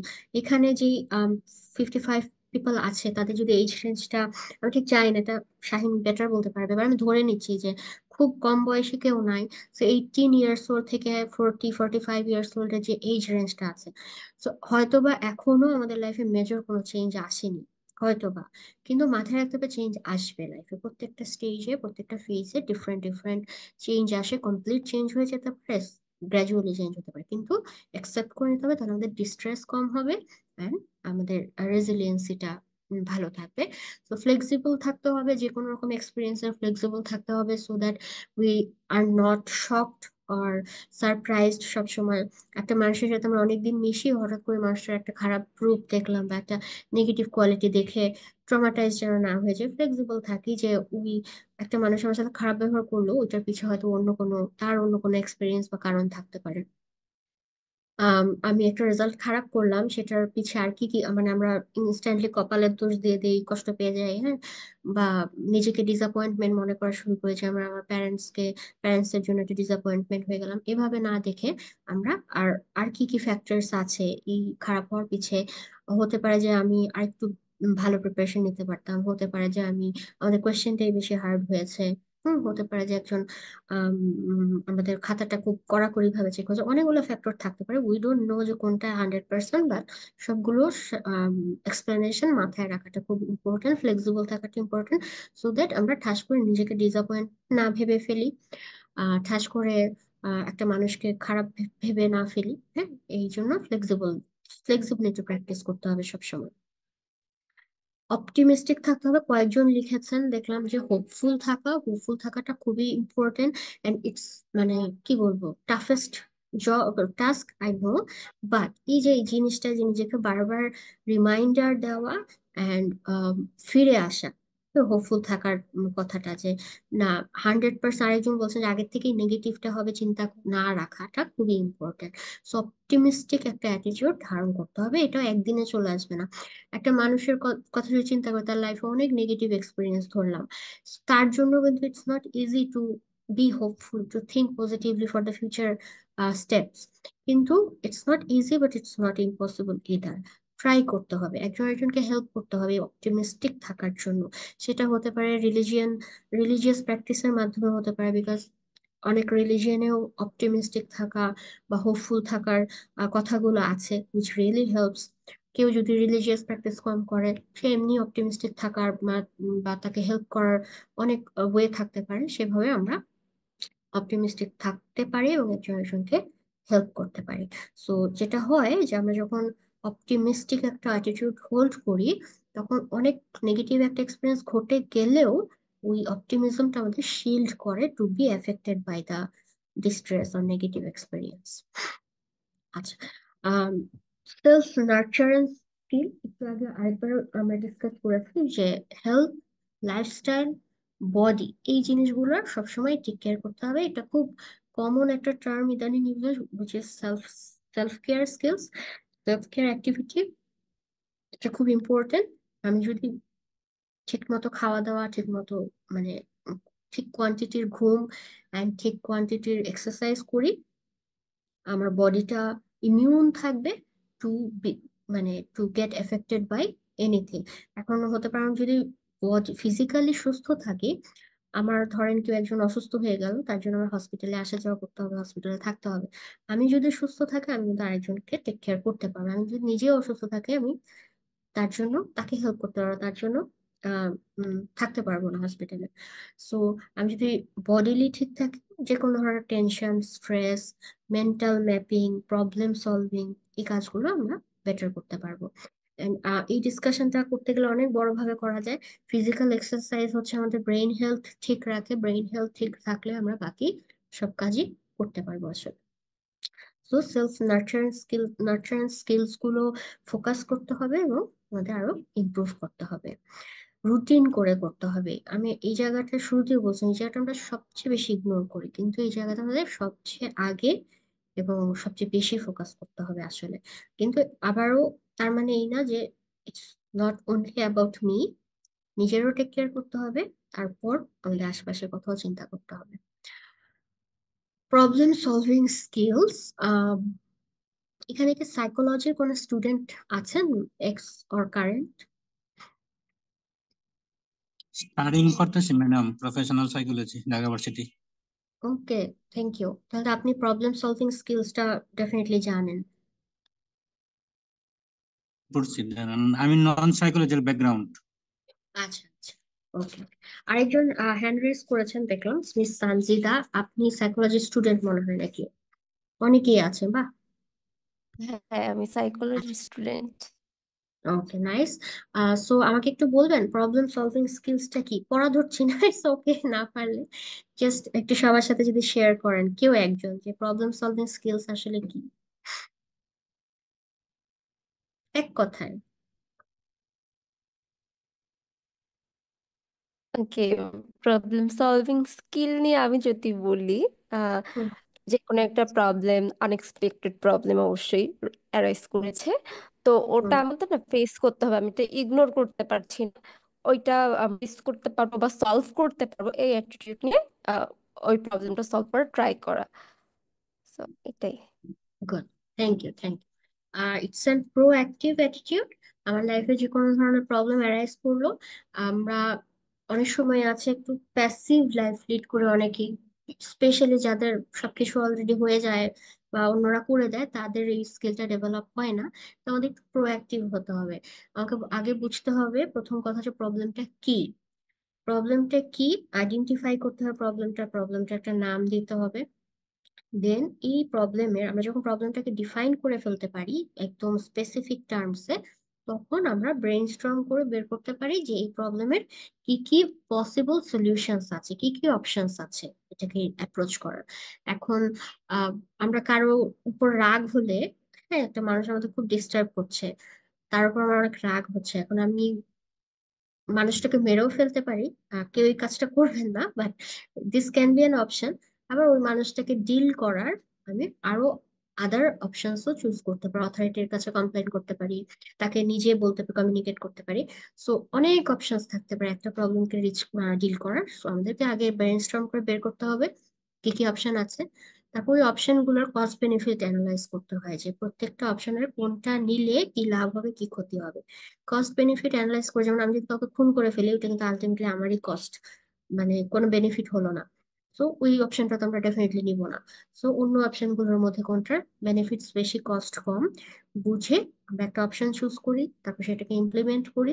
দেন টাইম টু টাইম ওই যে আমি সলিউশন অপশনটা ইমপ্লিমেন্ট করলাম, ওটা করার ফলে কি কি লাভ হচ্ছে সেটা ইভালুয়েট করতে হয়, দরকার হলে আমাদের প্ল্যান আবার চেঞ্জ করতে হয়। এই পুরো অ্যাপ্রোচটা হচ্ছে প্রবলেম সলভিং স্কিলস। এটা আমি খুব অল্প কথায় বললাম, বাট এটার উপরে অনেক ওয়ার্কশপও থাকে, অনেক জায়গায় অনেক মেটেরিয়ালস আছে, একটু পড়বেন বা এই জিনিসগুলা অ্যাটেন্ড করবেন। সো আমরা এই প্রবলেম সলভিং স্কিলসটা যখন ডেভেলপ করি থ্রু প্র্যাকটিস, রেগুলার প্র্যাকটিস করে করে, তাহলে কি হবে, আমাদের লাইফে যে কোনো, মানে রেগুলার প্র্যাকটিস করলে যে কোনো স্ট্রেস হুট করে চলে আসলে অটোমেটিক আমার ব্রেন প্রবলেম সলভিং ওয়েতে কোপ করতে পারবে, ডিল করতে পারবে বা প্রবলেমটা অ্যাপ্রোচ করতে পারবে।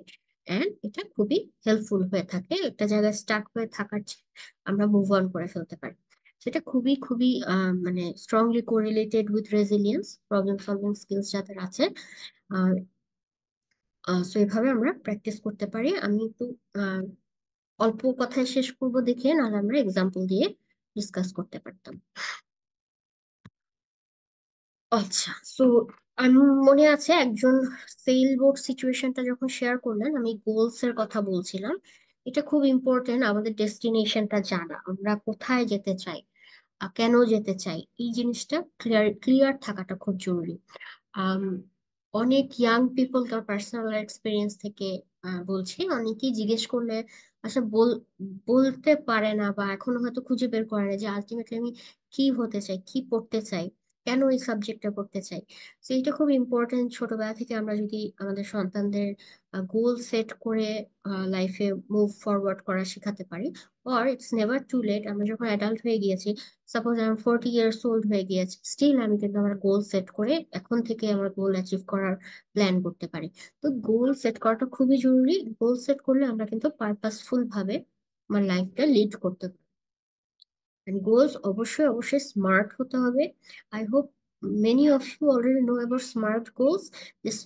গোল সবসময় স্পেসিফিক থাকতে হবে, টু জেনারেল টার্মস এর গোল থাকবে না। ওই যে যেটা বলছিলাম যে আমরা ওয়েলফেয়ার এনশিওর করতে চাই, গুড, কিন্তু এক্স্যাক্টলি কি কি হলে আমার ওয়েলফেয়ার এনশিওর্ড হয়েছে সেই টার্মস গুলো থাকতে হবে। তারপর আমাদের গোলস মেজারেবল হতে হবে, গোলস রিয়েলিস্টিক হতে হবে of course, and goals of course time bound হতে হবে। আমি ধরেন আমি একটা অর্গানাইজেশন দিতে চাই, মানে এটা আমার একটা গোল, এবং এই গোলটা আছে আমার অনেক বছর ধরে, একই কথাই বলে যাচ্ছে আমার একদিন একটা অর্গানাইজেশন হবে। তা তো হবে না, আমার একটা টাইম সেট করতে হবে যে না, আগামী 5 বছর 10 বছরের মধ্যে আমি এই অর্গানাইজেশনটা স্টার্ট করে দিতে চাই। তো এরকম ভাবে টাইম বা গোল সেট করতে হবে। বাট অবশ্যই আমাদের লাইফে গোল থাকা উচিত, প্রত্যেকটা আসপেক্ট, প্রত্যেকটা কনটেক্সে ডিফারেন্ট গোল থাকতে হবে। ফ্যামিলি লাইফের জন্য এক ধরনের গোল রাখতে পারি, প্রফেশনাল লাইফের জন্য এক ধরনের গোল রাখতে পারি, একাডেমিক যারা স্টুডেন্ট একাডেমিক লাইফের জন্য এক ধরনের গোলস রাখতে পারি। গোলস থাকতে হবে আমাদের, আদারওয়াইজ আমাদের লাইফটা হোপলেস আর মিনিংলেস হয়ে যাবে, যে আসলে আমি কিসের জন্য আগাচ্ছি। একটা সময় আমরা হতাশ হয়ে যাবো, ডিসপিয়ারে পড়ে যাবো।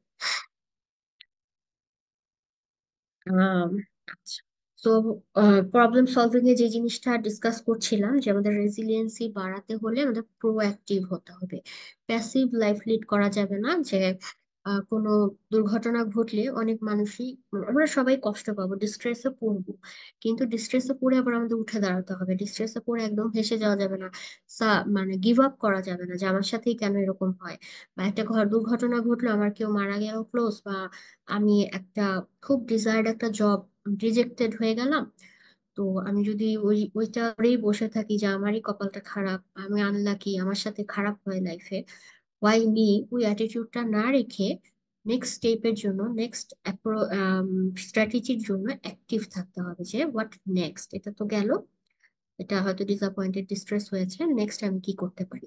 সবসময় প্রোঅ্যাক্টিভ থাকতে হবে প্রবলেম ডিল করার জন্য। This is actually the main shield of resilience, যে প্রোঅ্যাক্টিভ থাকা মুভ ফরওয়ার্ড করার জন্য।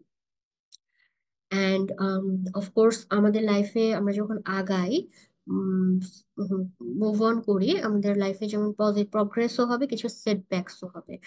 অ্যাকসেপ্টিং চেঞ্জের যদি আমাদের মাইন্ডসেট থাকে, আমরা সেটব্যাকস অ্যাকসেপ্ট করব, প্রগ্রেস মনিটর করতে থাকতে হবে। এখন আমি একটা প্ল্যান করলাম, একটা গোল সেট করলাম, একটা প্ল্যান করলাম, ওই গোলে রিচ করার জন্য প্ল্যান মতো এগিয়ে যাচ্ছি যা যা করার কথা, ইট বিকামস মোনোটোনাস। হ্যাঁ, আমাকে চেক করতে হবে।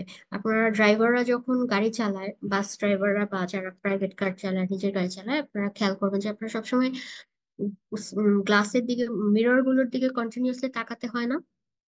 আমি তো শুধু রোডের দিকে তাকায় গাড়ি চালিয়ে যাই না, তাই না?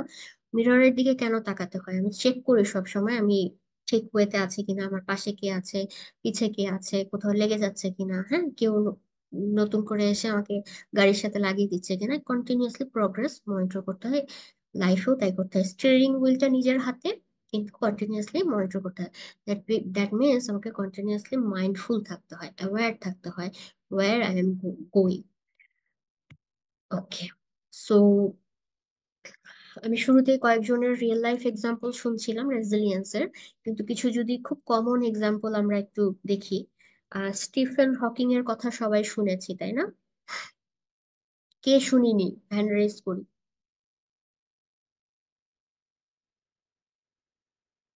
আচ্ছা, সবাই শুনেছি। কে একটু বলতে পারবো স্টিফেন হকিং এর স্টোরিটা কি? কেন আমি বলছি, আমরা বলছি যে উনি খুব রেজিলিয়েন্ট পার্সন? দুরারোগ্য মোটর নিউরন ডিজিজ আক্রান্ত ছিলেন উনি। চল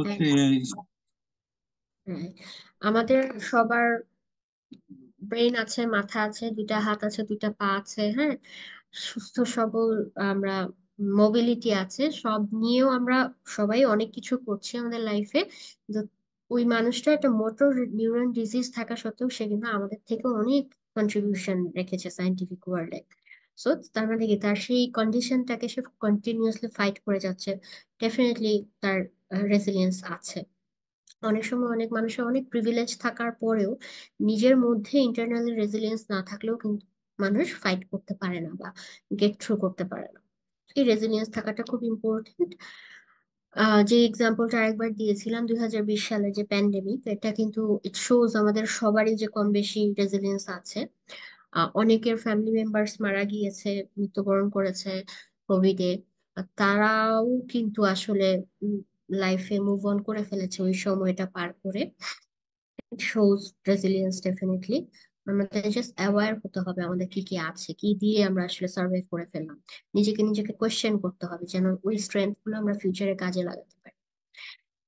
এনি আদার এক্সাম্পল যেটা আমরা সবাই জানি এবং আমরা কালেকটিভ ভাবে রেজিলিয়েন্ট ওয়েতে সার্ভাইভ করেছি?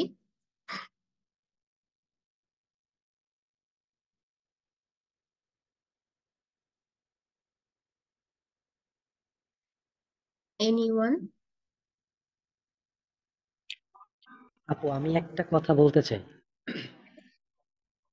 জুলাই রেভলিউশন, জুলাই প্যান্ডেমিক, ওকে, ইয়েস। কে বলছিলেন একটু নামটা যদি বলেন, দেখতে পাচ্ছি না।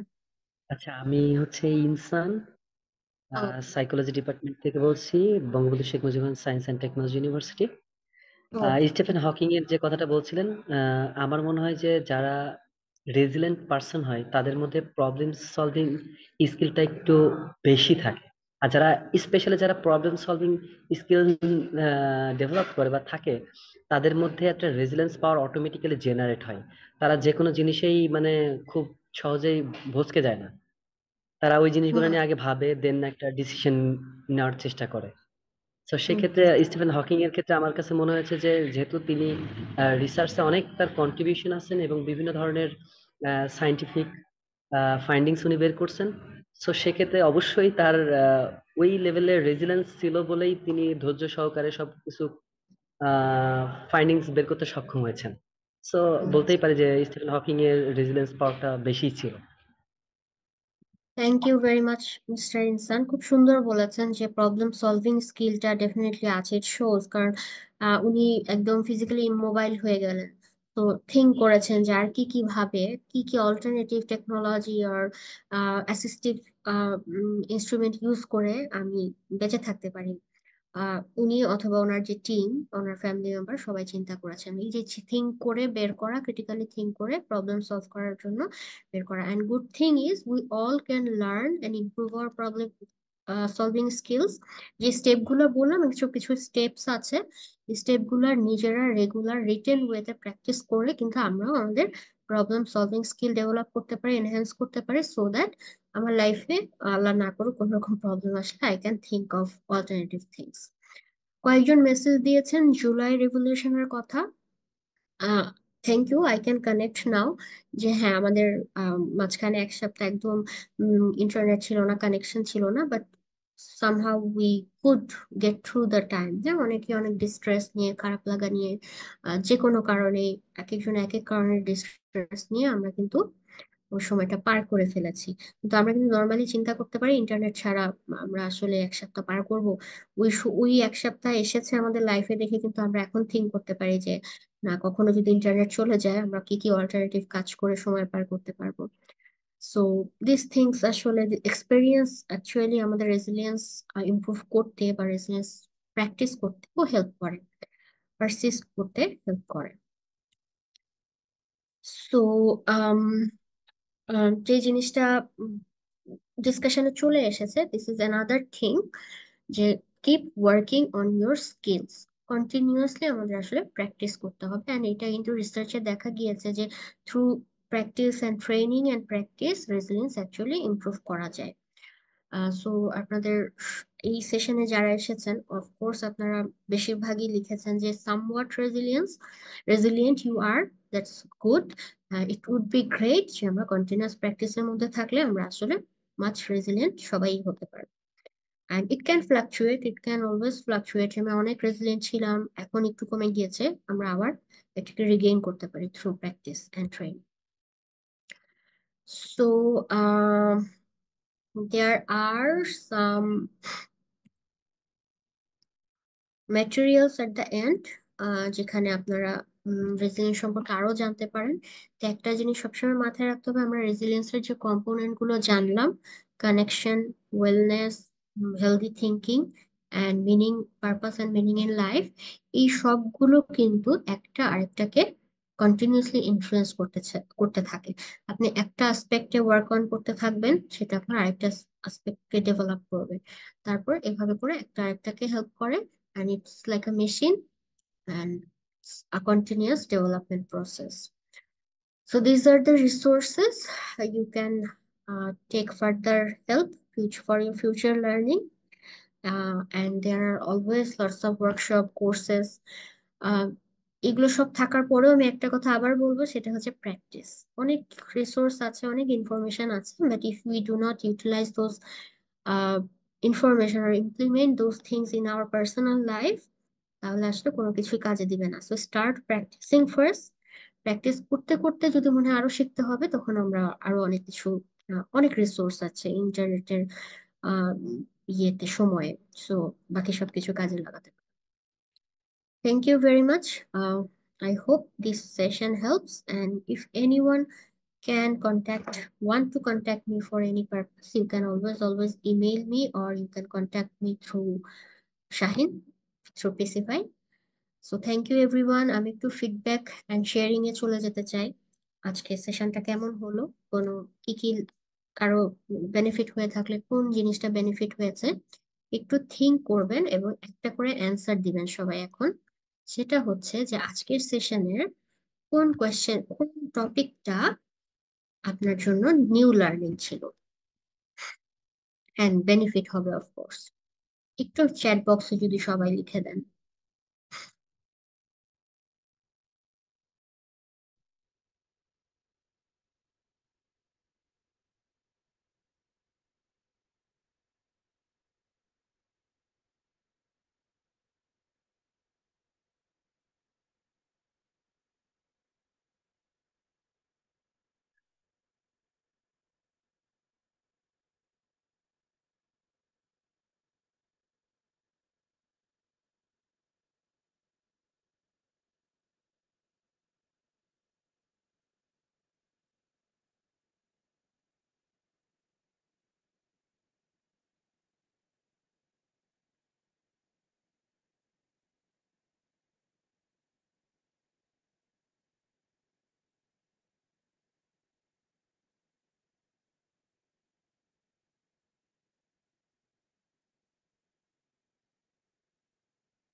ওকে, থ্যাংক ইউ এভরিওয়ান।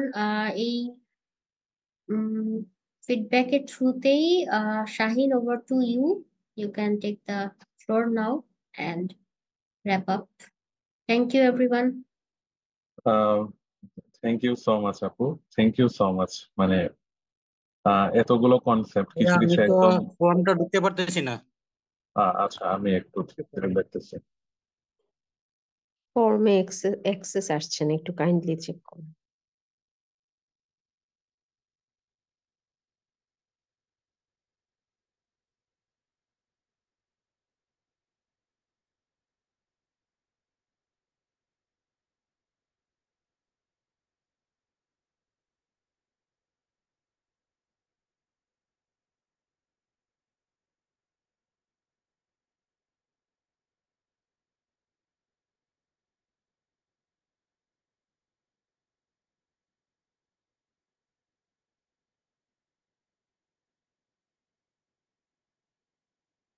আহ, এখন একটু চেক করতে পারেন।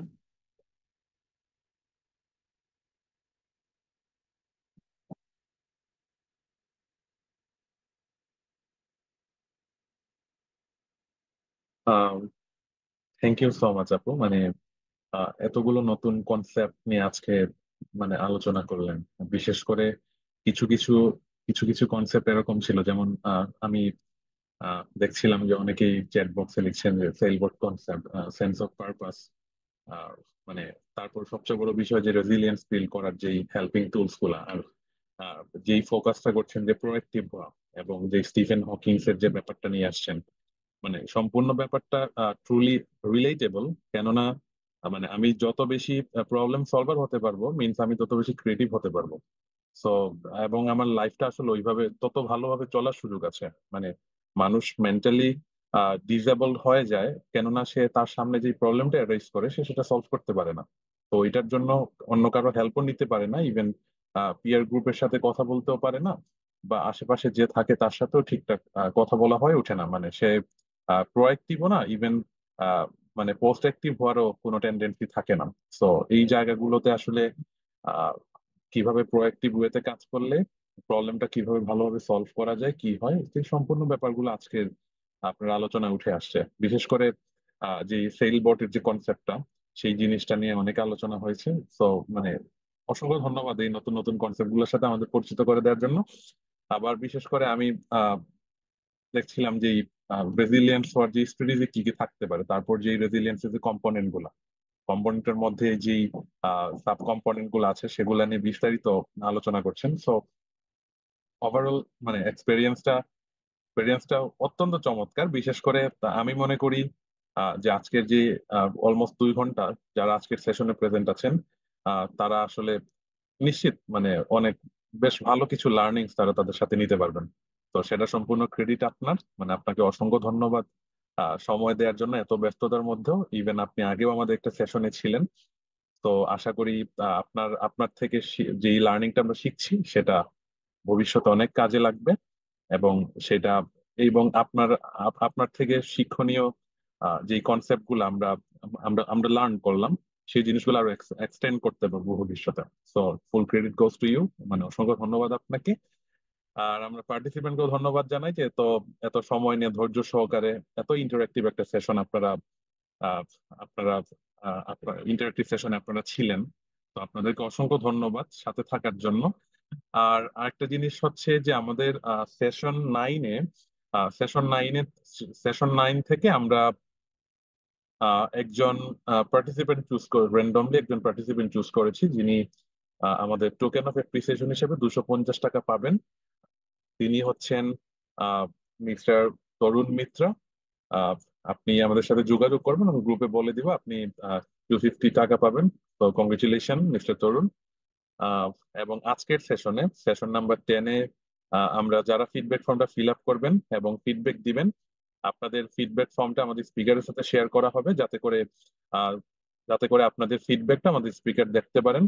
আহ, আপনাদের কোন জিনিসটা ভালো লাগছে, কোন জিনিসটা আরো আরো ডিটেল বললে ভালো হতো। So এই জিনিসগুলো যখন আপনারা লিখবেন, আশা করি আমাদের স্পিকারদেরও সেই জিনিসগুলো কাজে লাগবে।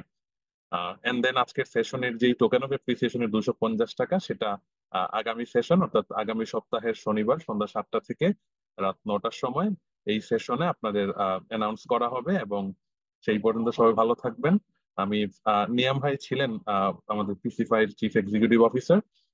উনি সিঙ্গাপুর থেকে জয়েন করছিলেন, উনি প্রায় 1 ঘন্টার মতো ছিলেন এবং দেন দেন থ্যাঙ্কস জানিয়ে চলে গেছেন যে এটলিস্ট সেশনটা শেষ শেষ সময় যাতে আমি স্পিকার এবং পার্টিসিপেন্ট যারা আছেন সবাইকে যাতে ওনার পক্ষ থেকে ধন্যবাদ জানাই। সো নিয়মের পক্ষ থেকেও সবাইকে ধন্যবাদ, সবার পক্ষ থেকে সবাইকে ধন্যবাদ, এবং বিশেষ করে আমাদের আজকে স্পিকার আমাদের মার্জি আপুকে অসংখ্য ধন্যবাদ আমাদের সময় দেওয়ার জন্য। সো দেখা হচ্ছে আগামী সপ্তাহে, সেই পর্যন্ত সবাই ভালো থাকবেন, সুস্থ থাকবেন, আর ফিডব্যাক ফর্মটা ফিল আপ করবেন আশা করি। সো আল্লাহ হাফিজ।